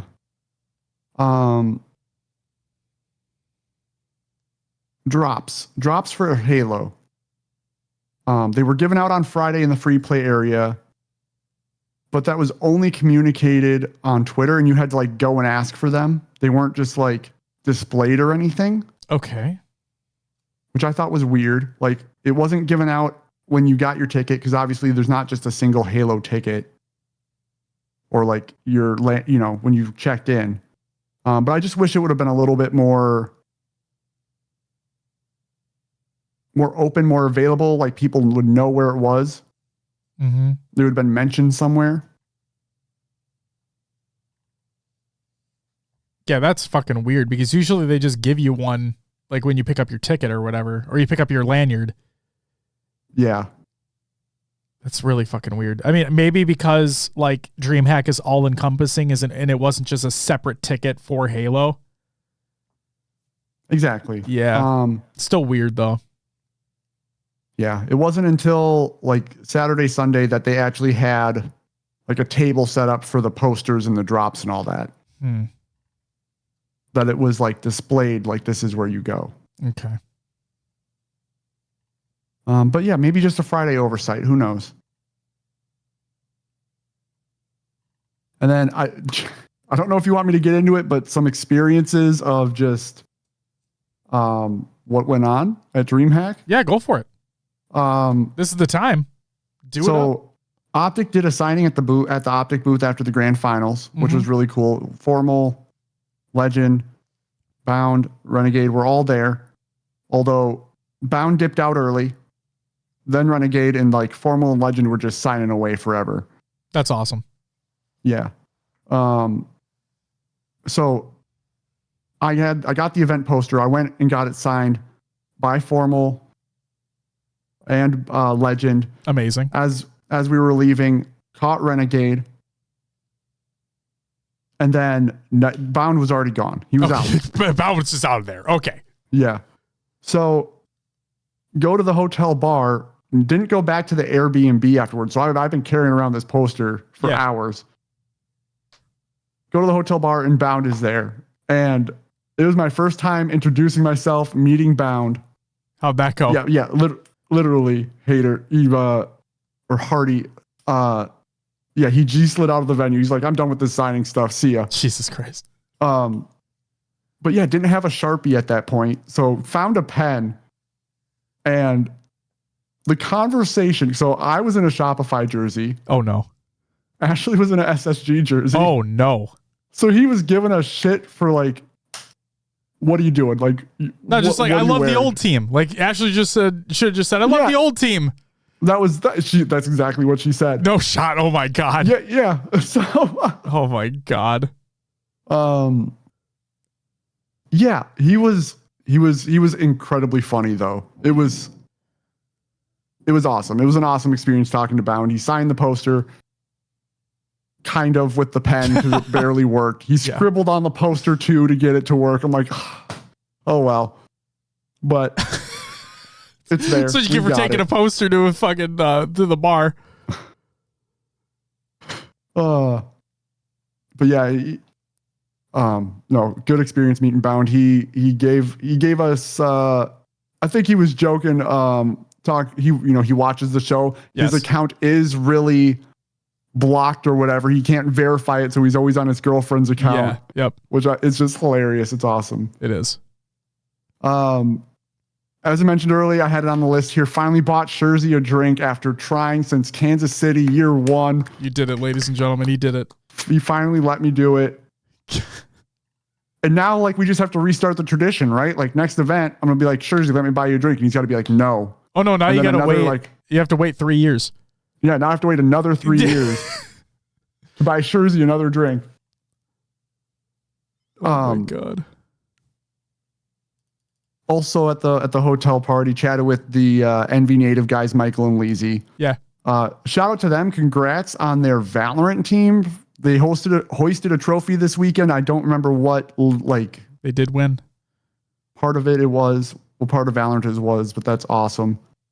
Others I talked to did meet Talik. He's been apparently watching the show for some time. Shout out Talik. Shout out Talik. Said hi to Collect. Collect is a staple here. Yes. Did have a random formal encounter on Friday night. Yeah. Got to the hotel, was going up in the elevator, and like formal gets in, and he's got a bag of food. It doesn't nondescript, right? But no, it's food. And she goes, "What'd you get?" And he just goes, "Nothing that's good for me." And we had to get out of the elevator. I respect that. So our formal, whatever you had, hope it was delicious, even though it may have not have been good for you. Again, shout out Kid Nasty of Dark Inside for placing second in the FFA. Mm-hmm. Got to give a shout out to the post game lobby crew for hosting Saturday night, and Jarrell put me in the vid. Yeah, and that vid was fucking cool too. Yeah, that was awesome. Everyone who came up and asked for stickers, great meeting everyone. Really appreciate it. Fuck yeah. It's a great time. And you get to hand out stickers. And I hope you liked the stickers, everyone, because I'm so happy. I think they look amazing. We got a lot of compliments on them. Awesome. A lot of compliments. Fuck yeah, dude. Well, compliments go to Lynn's. Compliments go to Fortune Cookie. That she deserves all the praise in the world. And yeah, shout out for meeting up with Riz and Zarn, Swole Daddy, hanging out with you guys for the weekend. Hopefully everyone's going to start feeling better. There may have been a case of food poisoning. Yeah, I heard it was bad Chick-fil-A or something. Possibly. Yeah, it was a good time. It was a good time. What's up, Eli? Welcome back.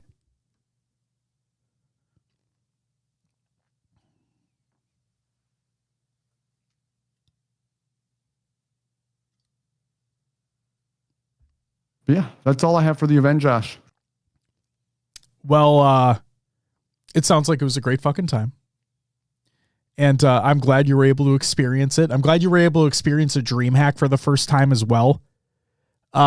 Because it's a special event, right? With all the tournaments taking place there. And I'm glad you highlighted, though, not just the esports aspect, but everything else surrounding it too. Fresh wants to know how the crowd was, Will. For Halo? Big Optic presence when Optic was playing. Yeah. It was a cool thing that like during the grand finals, it seemed like a lot of people stopped by from who may have been there for other esports to root on Optic, their team. Mm-hmm. Ashley, agree. Wish the sound for Halo was a little louder. There was times where like if you're sitting towards the back, it was hard to hear the casters. Oh, that's unfortunate. That may have been from just sound from the event in general, more going on in the background. Mm-hmm. That's hard to say because we're more in a secluded area.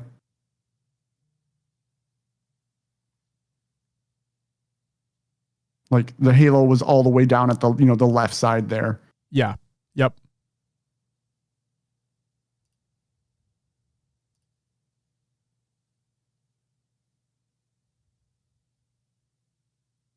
You good? Oh yeah, I'm good. I'm sorry. I'm just reading something real quick. My apologies. Gotcha. The thing, as I was saying, the thing that I wanted to shout you out for shouting out was not just including all the esports stuff, but everything else surrounding the event, right? Like you said, the creator corner or like the hall or whatever it was, the stations that were set up as well, just highlighting that DreamHack is kind of like an all-encompassing event, right? Like, yes, you're there to probably see the esport that you care about, but also just the amount of other things to do and interact with and experiences to enjoy and just, yeah, DreamHacks are really fucking cool. And I'm really glad that, Adam kind of being back at the forefront of it, trying to make it the best it can possibly be. And it really sounded like this one was special.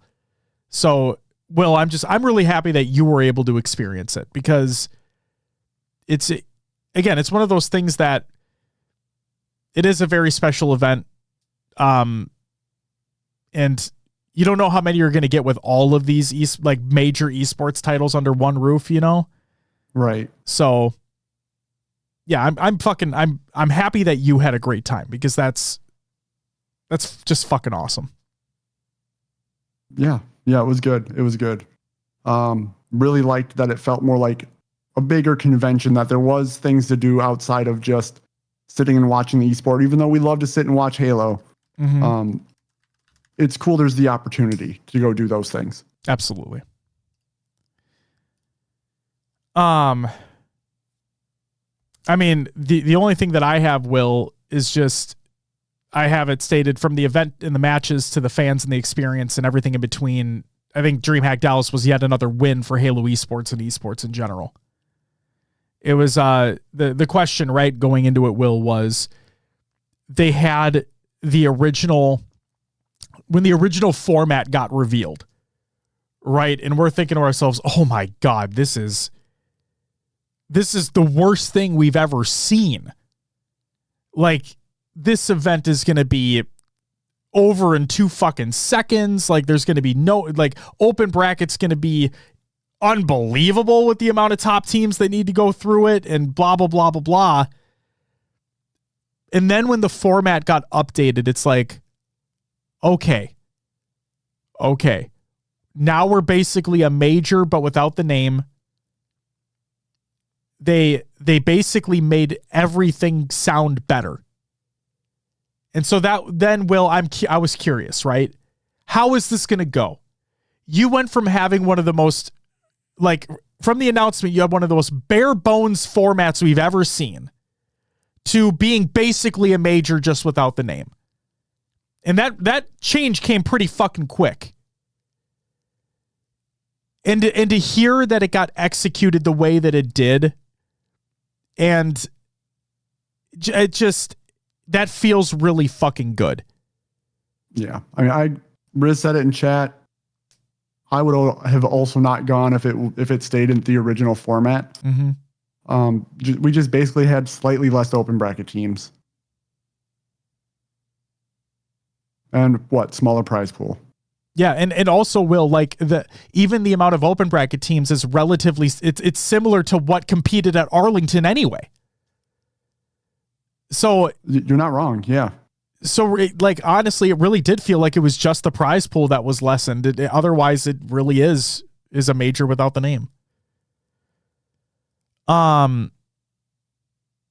Hardy asks, I asked earlier, but can you briefly explain the point degradation that's about to occur?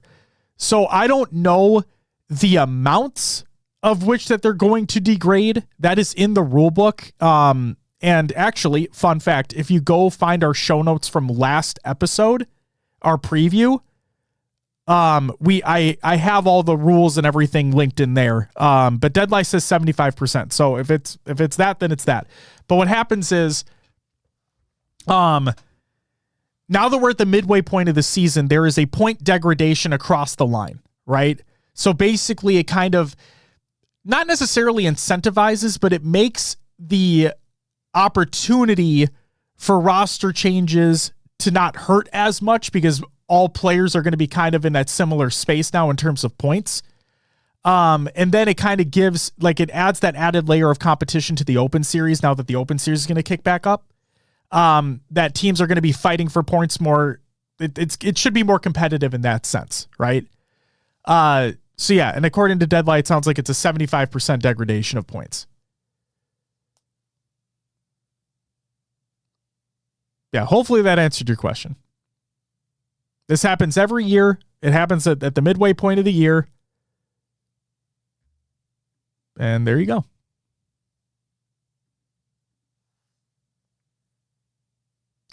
Do the top 4 seeds retain seeding or do they have to start again? They will. The top 4 from Dallas earned the top 4 seeds going into SLC.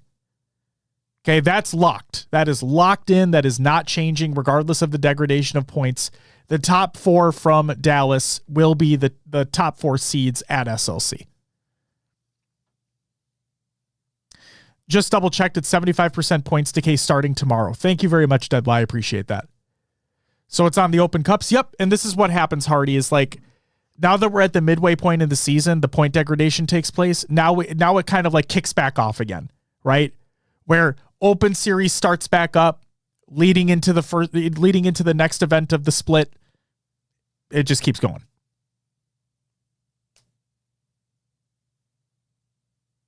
Not a problem, Hardy. Not a problem at all. Will, talking about time frame here, to add to that, right? So, for those who don't know, typically, depending upon the time zone that the event is being held in, right? Typically, the official broadcast would start at noon. Like noon, whatever that time zone is. So typically the matches would start at noon Central for like a Texas event. The matches started at 10 a.m. Central for Sunday. So we were already 2 hours ahead. Adding to that, Will, the fact that it was 3-0, 3-0, 3-0, 4-1, 4-0. Wait, no, I'm sorry, 3-0. Wait, yeah, right? Yes. Yeah, that's what it was. The fact that that's what happened.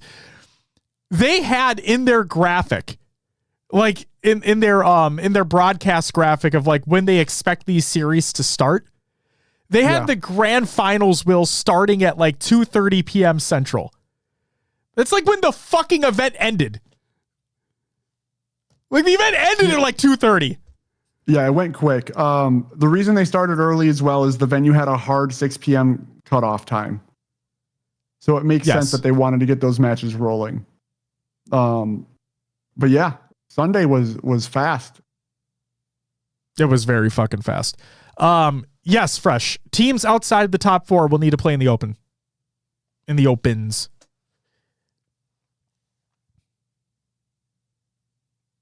And the other thing too is like, if I'm not mistaken, because this is not a qualifier, these are Open Series.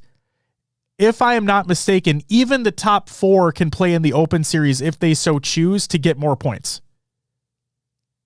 But yes, they do not need to because they've already guaranteed their seed, but they'd probably want to, considering the point degradation and wanting to earn more points to make sure nothing gets fucky, you know? Yeah. But yes, like Hardy says, since it's not a qualifier, they can play. If it is a qualifier and they've already qualified for the event, then they cannot play in that at all. But since it's an open series, they can if they so choose.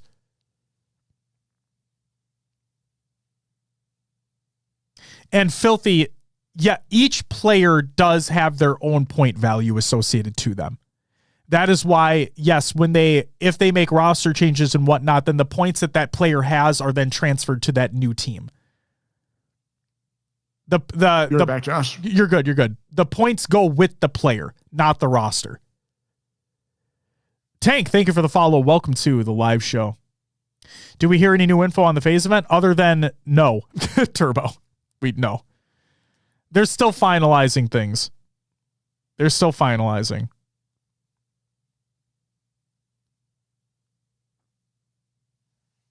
Yeah, Bravo and Onset on LVT, that is really cool to see. So I'm getting picked up imminently by SSG. That's the dream, right? Just so you want to talk about one of the worst players to play the game? Get me on there, baby. Get me on there. I will take the hate. I will take it.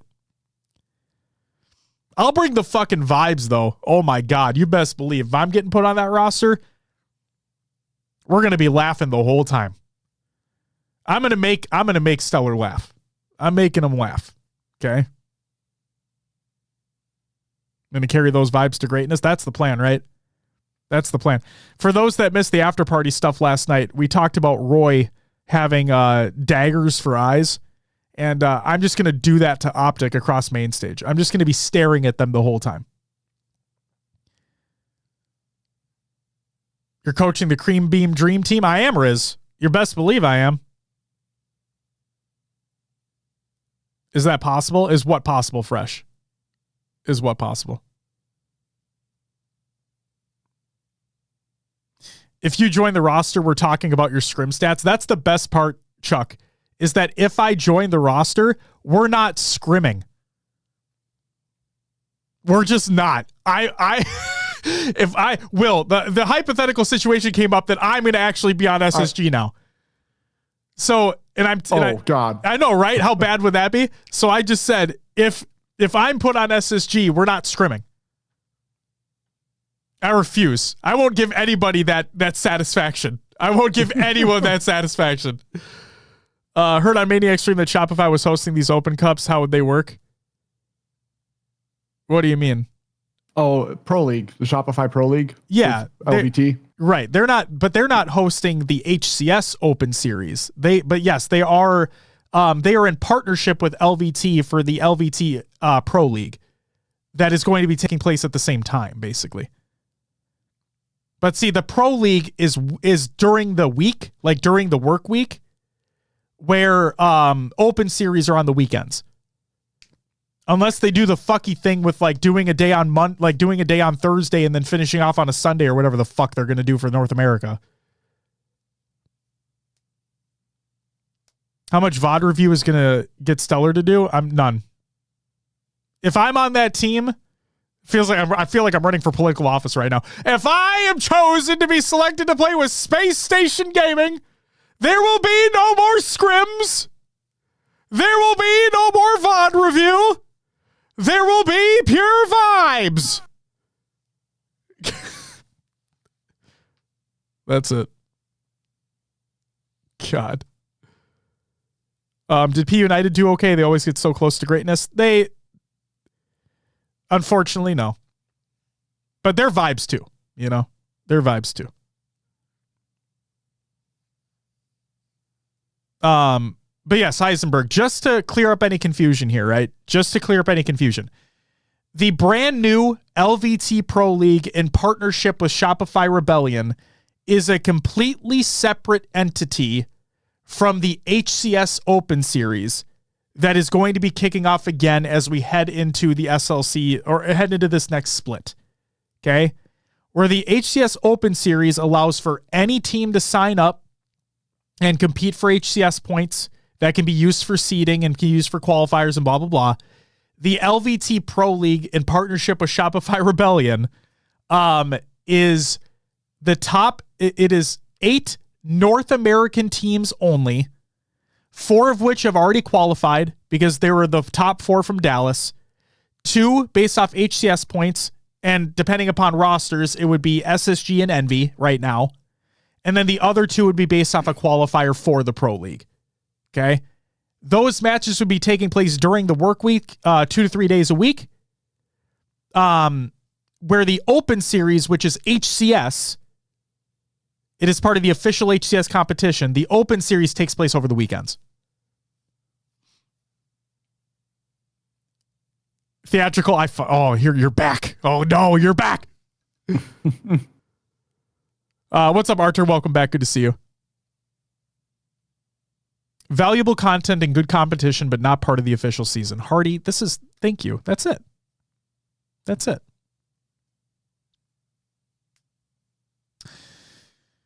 All right. Before we close things out for the topic and then we just continue on with the rest of the show because we don't have a whole lot left. Couple things here. I don't have anything for the ugly. I don't think you have anything for the ugly either, Will. Is that correct? Correct. Okay, perfect. I'm just going to move on then. So, overall event thoughts and feedback. For the good here, I have listed the gameplay, the broadcasts, the couch interviews with players and coaches were fucking awesome across the board, both on the main broadcast, both on LVT. Will, I will keep going here. I will get through this. Okay. The lack of major technical difficulties. Yes, we did have some. Yes, there were some stoppages and whatnot, but I'm not going to make the Arlington joke. In all seriousness, everything felt like it ran very fucking smooth. So, great to see there. The last thing I have in the good here is teams causing upsets in pool play leading to a fucked bracket. But in the bad, Will, I have the fucked bracket leading to a boring championship Sunday. Yeah, I get that. But no, at the end of the day, it wasn't necessarily bad, right? It's the way that things worked out. Will, do you have anything else you'd like to add to the good or the bad before I move on to the feedback that I have? You know what? For the event, lack of major technical difficulties. Did really like the couch interviews. Really enjoyed Lottie and the analysts up there being able to ask questions to the coaches, players, whoever they had on. I don't know. It felt just it's vibey, right? I don't know how else to describe it. Mm-hmm. I like that we got that. I think everything ran really smooth this event, which was great to see for Halo. Absolutely.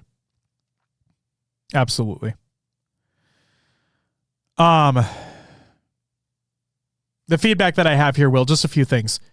I'm going to keep harping on it because I really think it needs to happen. We need to move the FFA finals to main stage.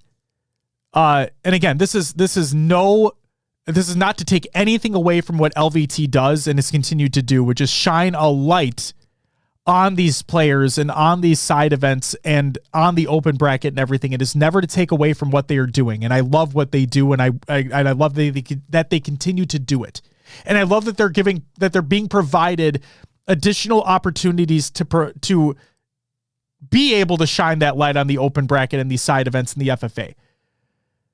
But I wanted to take a step further in the sense that I want the HCS to just bring the FFA back to the main stage for the finals. We didn't have a show match this event.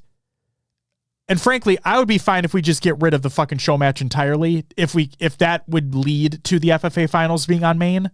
Same. It just, we used to have it during the MLG days. It shines a light on these players who have been putting the work in, who have gone through the fucking gauntlet to get to that point in the first place. And it gives them the opportunity to shine on main stage. And who doesn't fucking want that? So I think they should be given the opportunity to do so. And that way they're able to play on PCs on that point as well. I think it'd be great all around if they were able to do that. Yeah. Highlight those players who have went through the whole FFA bracket. I don't know if you want to call it a bracket, but have played and made it to that stage because they're amazing players and deserve to be showcased. Absolutely. And gave Big Papa, thank you for the follow, by the way. Welcome to the live show. The thing that I want to say is, like, we saw the tweet and whatnot for Allie, Command Station, and like that was cool and everything. And she was on the LVT couch, but just, again, this is another one of those instances where not just because history was made, not just because a woman won it, but again, just highlighting the players that are going through that, like highlighting the player that wins that FFA and like having them on like with the main talent as well and sharing their experience and everything. So I just want to see it happen. That's all. Also, if scheduling and production allows, I would like to think about moving higher tier matches to main stage. The biggest example of this event, and I know it might be a one-off, but the biggest example of this event was Optic SSG and Losers Bracket. The fact that it was a D-stream matchup. But again, I put the caveat on it, right? If scheduling and production allows, these things move at a breakneck pace, and like the people behind the scenes are making sure that things run as smoothly as possible. They can't just upend everything because a specific matchup is about to happen. So if it allows and you see something coming in like if you see that match coming, you're like, guys, we should probably try to prioritize this. If there's any way to do that, then I think that'd be really cool. Go ahead, Will. I like that idea, but it also, if a team has made it through the winner side and they're supposed to be on main and then they get pushed for someone who, losers bracket that is usually on that side station, I think you have to just keep it that way. Yeah, and like I said, if it would allow, I understand that there's so much, it's such a logistical nightmare to try to do it like that. Mm-hmm. But just again, like in a perfect world situation, right? That's all. Yeah, 100%. And then the only other piece of feedback that I have is just more couch interviews. Yeah. And this was never, and again, to clarify here, this is nothing against what Blaze does when Blaze is the stage host. It's just, I think having the more laid back nature of the couch, having it so the player or the coach, whoever's being interviewed, doesn't have to just stand there in front of the crowd the whole time, where a stage interview feels like it's just a couple questions, fist bump, and move on. This really did feel like the players and the coaches were just given that extra opportunity to just break things down further. And it felt more natural. And I would love for that. And again, this is nothing against Blaze. He does a phenomenal fucking job. And they already said that the primary talent will be at majors moving forward. Yes. So I'm going to go on an assumption and say that Blaze will be the stage host moving forward at majors, which is great. I just hope that there's the opportunity to have the players and the coaches come through and be on the main broadcasts even more. Obviously, they stop by the LVT stream once in a while, which is very cool too. But yeah, that's what I'd like to see more of. Anything you'd like to add for feedback, Will?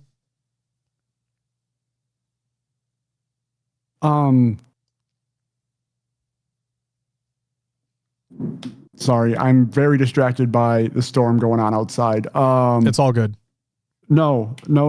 I think this event went really well. The feedback of the better communication about where like the drops and like the event posters were going to be on Friday would have been nice. I did come out on Twitter, but Twitter was also having issues on Friday. Things weren't updating.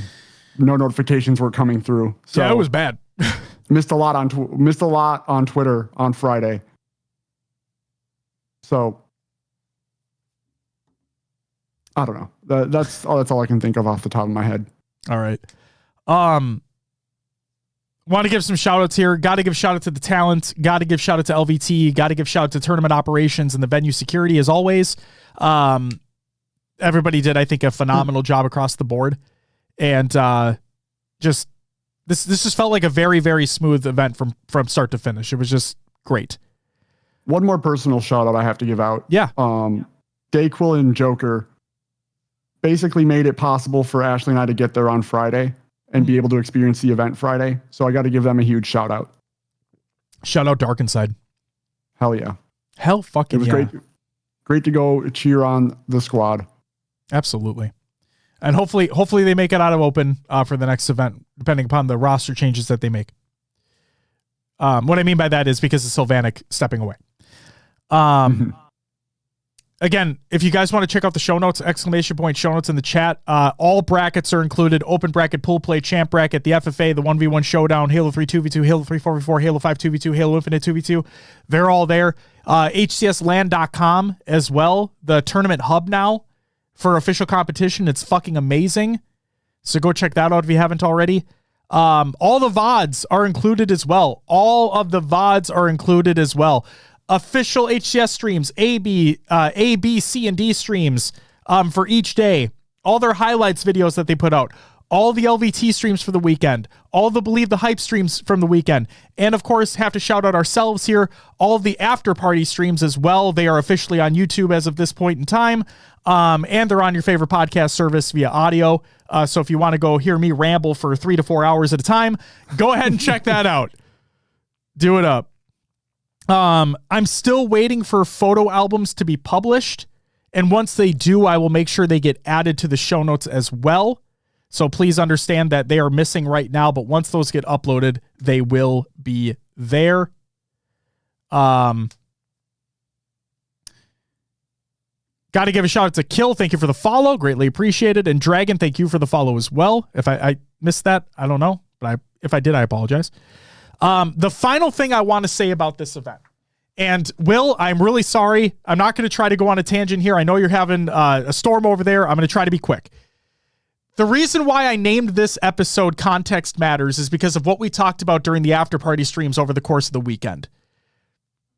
Guys, I say this every time and I want this to be understood. I don't want people just to look at a series and be like, look at the nuance and look at the context of how the series transpired, right? And again, this is nothing against what TSM were able to do and get third at this event, but they did have inarguably the easier side of the bracket. And this has happened before. Nobody would have expected Optic and Space Station to meet for top 8. Frankly, I don't think anybody expected Shopify to be fighting for top 4, to be honest with you. A lot of weird things happened this event because of what happened in pool play. Okay? Context matters. I just want everybody to understand that. Please do not jump to conclusions. Understand that fucking stats aren't the end all be all either. Okay? Context matters. So let's just wait and see what happens at SLC before everybody starts flying off the fucking rails. Collect, you shut the fuck up. Collect, you shut the fuck up. I don't need your bullshit right now, all right? I don't need your bullshit right now. You better be nice. You better be nice. You better be working on getting top 8 and getting up there, my guy. Like, come on. Don't be coming at me. I said context matters, theatrical. That's what I said. Ladies and gentlemen, did you watch me? Did you watch my POV? Do you know that context matters, Collect? Do you know that scrims don't matter? Do you know that online doesn't matter? God damn. I love you, Collect. All right. That's it for our topic. Let's move on. Some regular news. Dad came in here and said, did I miss a rant? There's your rant right there. And all it took was Collect to show up, and then it just fucked everything over. Oh, God damn it. Way to send him on a fit, Collect. Yeah, what the hell, man? Yo, Collect, are you able to drink now? Funny story. Like, I remember one of the first events that I saw him at, Will, and like he was sitting in the hotel lobby, and I asked him if he was going to come to the bar, and he's like, no, I can't drink. And I'm like, oh, no. Oh, God. All right, good shit, Collect. Good shit. I'm proud of you. God. Regular news, Jesus Christ. Halo Infinite backend update. This is by Halo Support. Custom games now fully support multi-team sessions of up to 8 teams in addition to observers. Wow, it was a custom setting the whole time. This was previously possible utilizing custom Forge scripts, but this brings the functionality to non-Forge game modes. Yippee! Multi-bomb assault on Breaker has been removed from the BTB playlist based on player feedback because guess what? It was ass! And then a neutral bomb assault, dropping the bomb in your own team's arming zone, no longer has a chance to disable arming in the enemy's arming zone. That'd be a fucking gross bug. Wait, what? There's also a lot of word scramble, Will. That's what that kind of felt like. Yeah. In neutral bomb assault, okay, we're used to that. Dropping the bomb in your team's arming zone no longer has a chance to disable arming in the enemy's arming zone. So if you dropped it in yours, picked it up, brought it to the enemies, there was a chance that it wouldn't arm. That's crazy. Huh. Yeah. Yeah, that's wow. Wow. A random fat guy. You'd be surprised how many people think that scrims are the end all be all.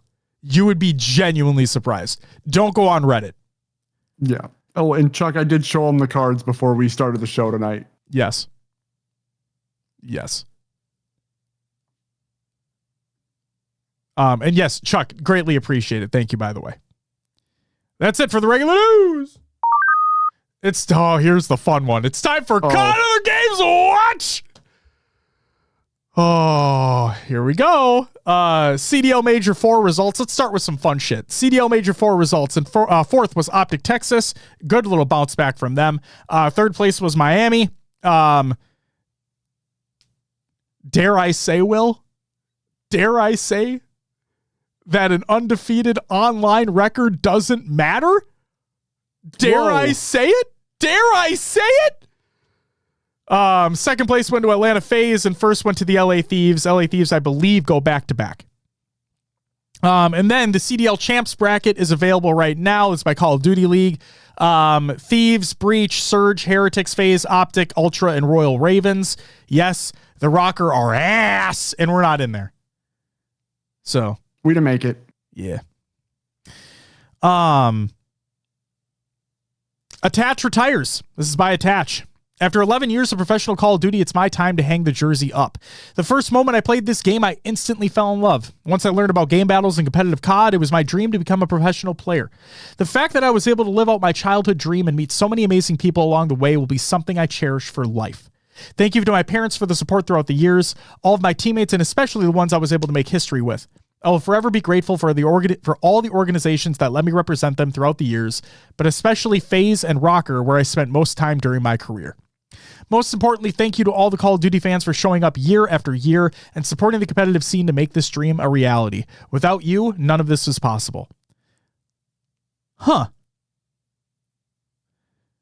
I understand this is like a sappy, statement here. Attach had an illustrious career, but like that statement of, thank you to all the Call of Duty fans for showing up year after year and supporting the competitive scene to make this dream a reality. Without you, none of this is possible. It's going to have implications for what we're going to talk about next. But not to take away from Attach here. He says, I've had the honor of winning a world championship and earning multiple pieces of the pie throughout the years. Now I'm ready to take a leap of faith and embrace new challenges as I move into the next chapter of my journey. Thank you for everything. Attach. Obviously it sounds like he's just an absolute stand-up guy. He says that he cherishes the time on Rocker because it was one of the teams he spent the most, one of the organizations he spent the most time with. And yeah, obviously didn't get any wins on the Rocker, but still, like, at the very beginning, Will, I remember when we were talking about the Rocker, when the Call of Duty League was a thing, when it started, and having Attach there, it did feel good. So wishing him the absolute best of luck. There is a video. I should add it to the show notes. There is a video, like a little documentary, about his career and his retirement. If you haven't seen that yet, please go check it out. It is very good. It is very heartfelt, and it provides a really cool perspective on his career, like getting back together with old teammates that he won with and just hearing their perspective as well on this fucking, he was the youngest player ever, Will, to win a title in Call of Duty history. So just hearing those perspectives from these other players that he competed alongside with, and it was a really cool experience. So go check out that video if you haven't already.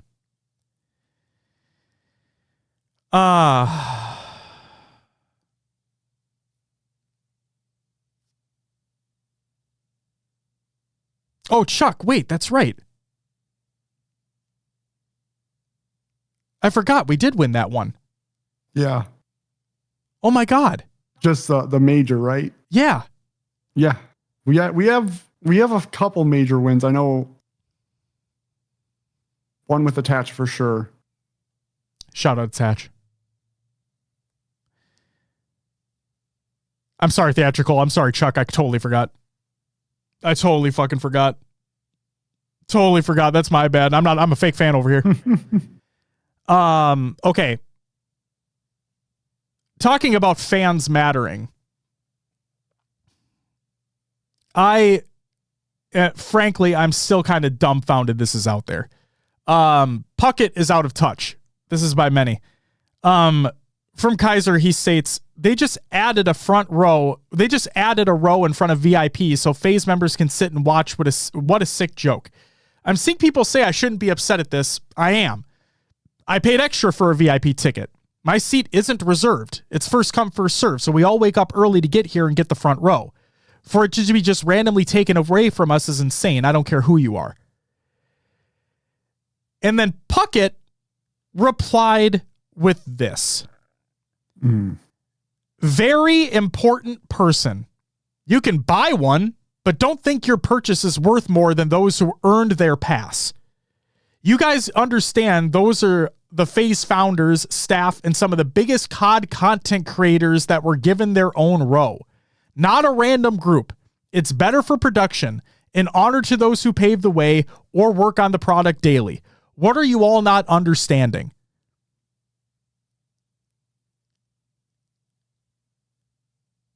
What an absolute fucking asinine take that is.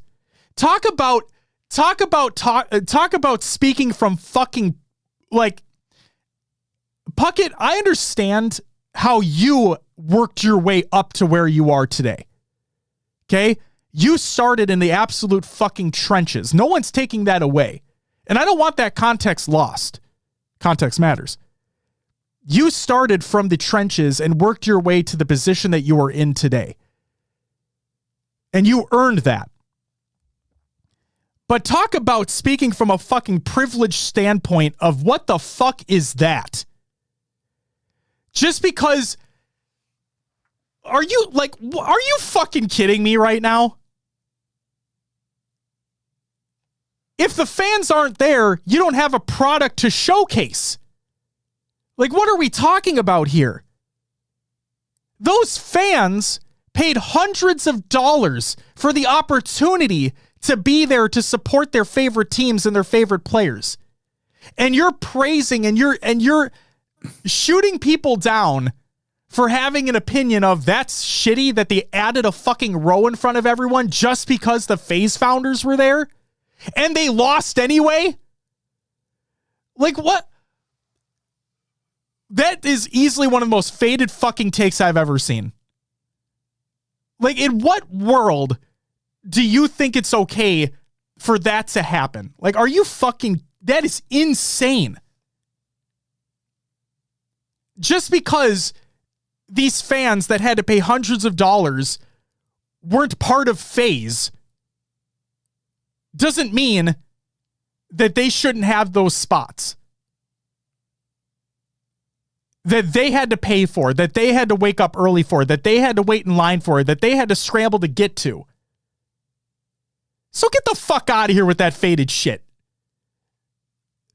I don't care who you are. I don't care how beloved you are within a community. That is unbelievably stupid of a thing to say. Like that. I can't believe it. That is crazy.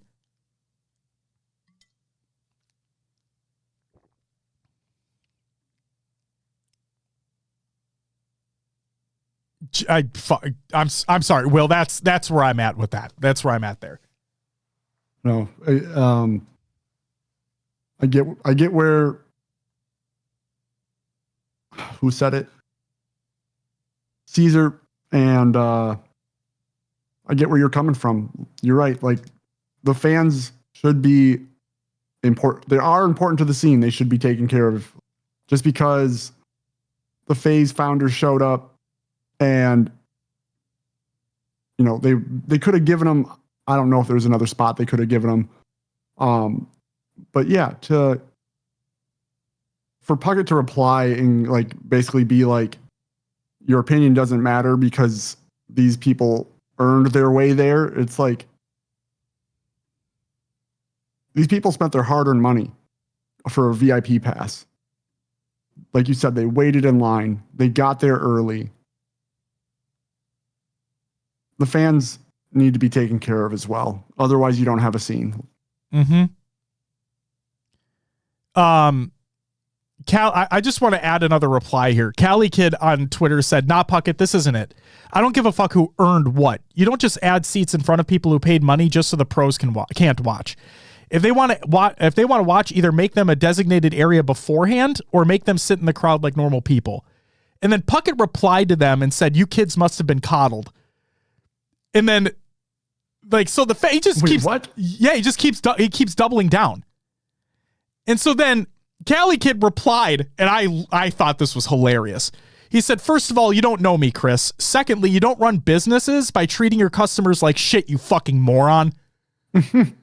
Again, like, I fully understand where Chris came from.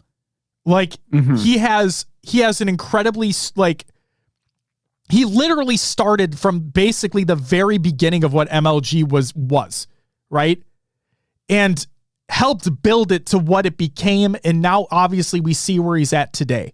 That's not lost on me. But if anything, that should make it more understanding of like where these fans are fucking coming from. I'm fucking dumbfounded. And then the thing that irritates me more is like, and I don't care. Here's the thing too, is like, I don't care what type of fan you are. Like, I don't care if you're an Optic fan or a FaZe fan or whatever. The fact of the matter is, like, if you purchased that, like, if you spent the money that you earned, that you went out there and earned via the job that you do, then you should be provided what that ticket allows. Plain and simple. Like, I don't understand what's so hard for Puckett and others to understand about that. Like, it's crazy to me that, just because, they're the founders of FaZe, they're prominent COD content creators. Who fucking cares? Who fucking cares? Oh my God. If anything, the thing that irritates me kind of the most about that statement too is like, it's better for production. Wow. I'm glad you think so highly of your fans. I'm glad you think so fucking highly of your fans right there, Puckett. So glad you said that. Real nice, dude. Real nice. What about the Greenwall supporters that are there basically every fucking event and have their beards dyed green and the fucking signs and the banners and the flags and everything? What about them? They're good for production too, aren't they? And guess what? Those are just normal fucking fans that had to buy their seats. Fucking faded ass take.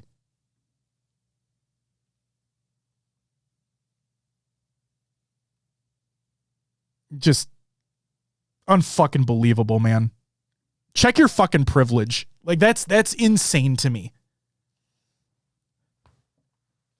Puckett, you earned your spot where you are by doing very fucking hard work to get to where you are, and that's not lost on me.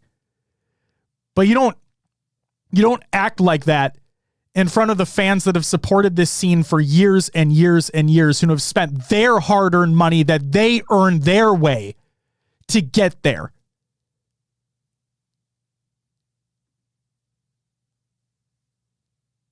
I'm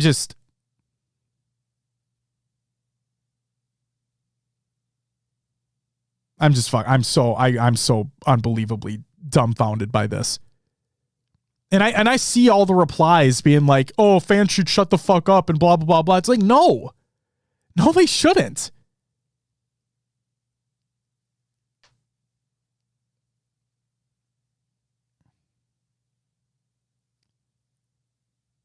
Yeah, theatrically, he was fucking on one. Bloodlust, ! Show notes in the chat, and go down to COD and Other Games Watch. It's the Puckett tweet that's in there. But that's where I stand on this. And then when FaZe doubled down and made jokes of it, and I'm like, God, this isn't fucking funny. This is incredibly disrespectful to those that support your scene. Like, I know you and I were fucking small fry in the grand scheme of things, but I mean it when we mean it when we fucking say that we appreciate everybody that takes the time to listen or watch the show. Because at the end of the day, and we mean this show wouldn't be what it is without you. And to hear Puckett fucking just unbelievable. Unfucking believable.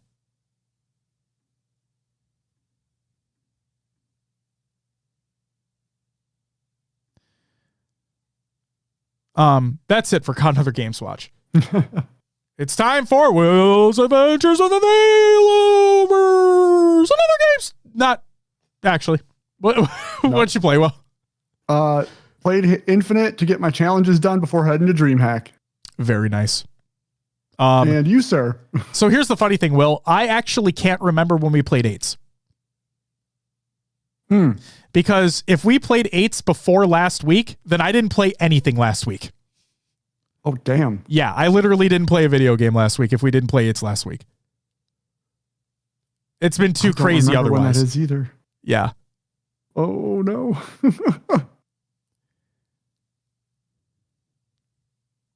Either way, I may or may not have played Infinite last week. That's where I'm at. All right, that's what we got. Evelyn, thank you for the follow. Welcome to the live show.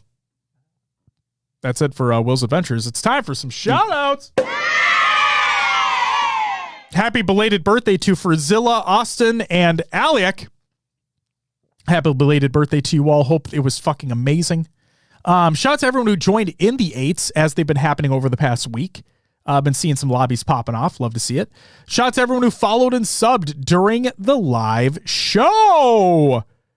That includes, if only, with the follow, Haley with the 14-month resub, Dionic with the follow, Krusty, Glock's Dead, Carrion, Peanuts, and Kylo with the follows there. Topher with the 4-month resub, Hyken, Katana, Gibson, Massive, Avid, Wickeds, Apollo, Initiate, Finn, Heisenberg, Brooke, Jojo. Thank you all for the follows. Fucking A. Captain Mo with the 22-month resub. Tank, Big Papa, Dragon, Kill, and Evelyn. Thank you all for the follows as well. You all get a woo! Greatly appreciated there. And then shout out to everyone who is a patron at the semi-pro and higher tiers. That includes Unbroken Soul, Hardy, Class, Blackout, Diode, Pancakes, Ashley, Voodoo Man, Rostermania Jr., Stego, Raider, Hater, Peanut, Mud, One Swole, Teddy Phantom, Riz, Zard, High Tech, Redneck, Goalie, Cyber, Heavy, Rainfall, and Armored. Thank you for the extra support over on the Patreon. Will, we need to do shit for the 2 months. Yep. We will get it done, and we'll send it all over, and it's going to be great. So stay tuned. Community Creations, Halo Memes every day, red.com/r/Halo Memes. Go check it out. A new banner, a TSM Halo documentary from HCS Arlington. Go check that out. What It Takes to Become a Halo Professional, next up by LVT. This is their Arlington land from the open bracket perspective. Open bracket documentary from the open bracket. Wait, the Arlington documentary from the open bracket perspective, if I can fucking speak. Go check that video out. Dark Inside, Will. Dark Inside is in there. Yes. Yes. Go check it out. It was a great video. It really fucking is. It really is. How he exploited optic gaming. This is by LVT. Yes, I say online doesn't matter, but it's still a great video. Go check the video out. It breaks down a game between both Optic Gaming and Shopify Rebellion. It is very, very good. The production quality is top notch because, of course, it is. Edited by none other than All-in-One. Go check the video out. Go show some love. HCS top 10 clips for Arlington 2020 Fat by HCS. Go check that out. And then finally, starting from the bottom, it's not Drake. Last Shot Farming Success in the HCS. This is by Ty the Leader. Go check that video out as well. The last thing is the show notes link. Is the show notes command not working? It's been working. It's not working now. Link broke. Or commands broke. That's fucking weird. Hold on. Sorry to go completely off the rails here for a second. I'm going to deactivate and reactivate.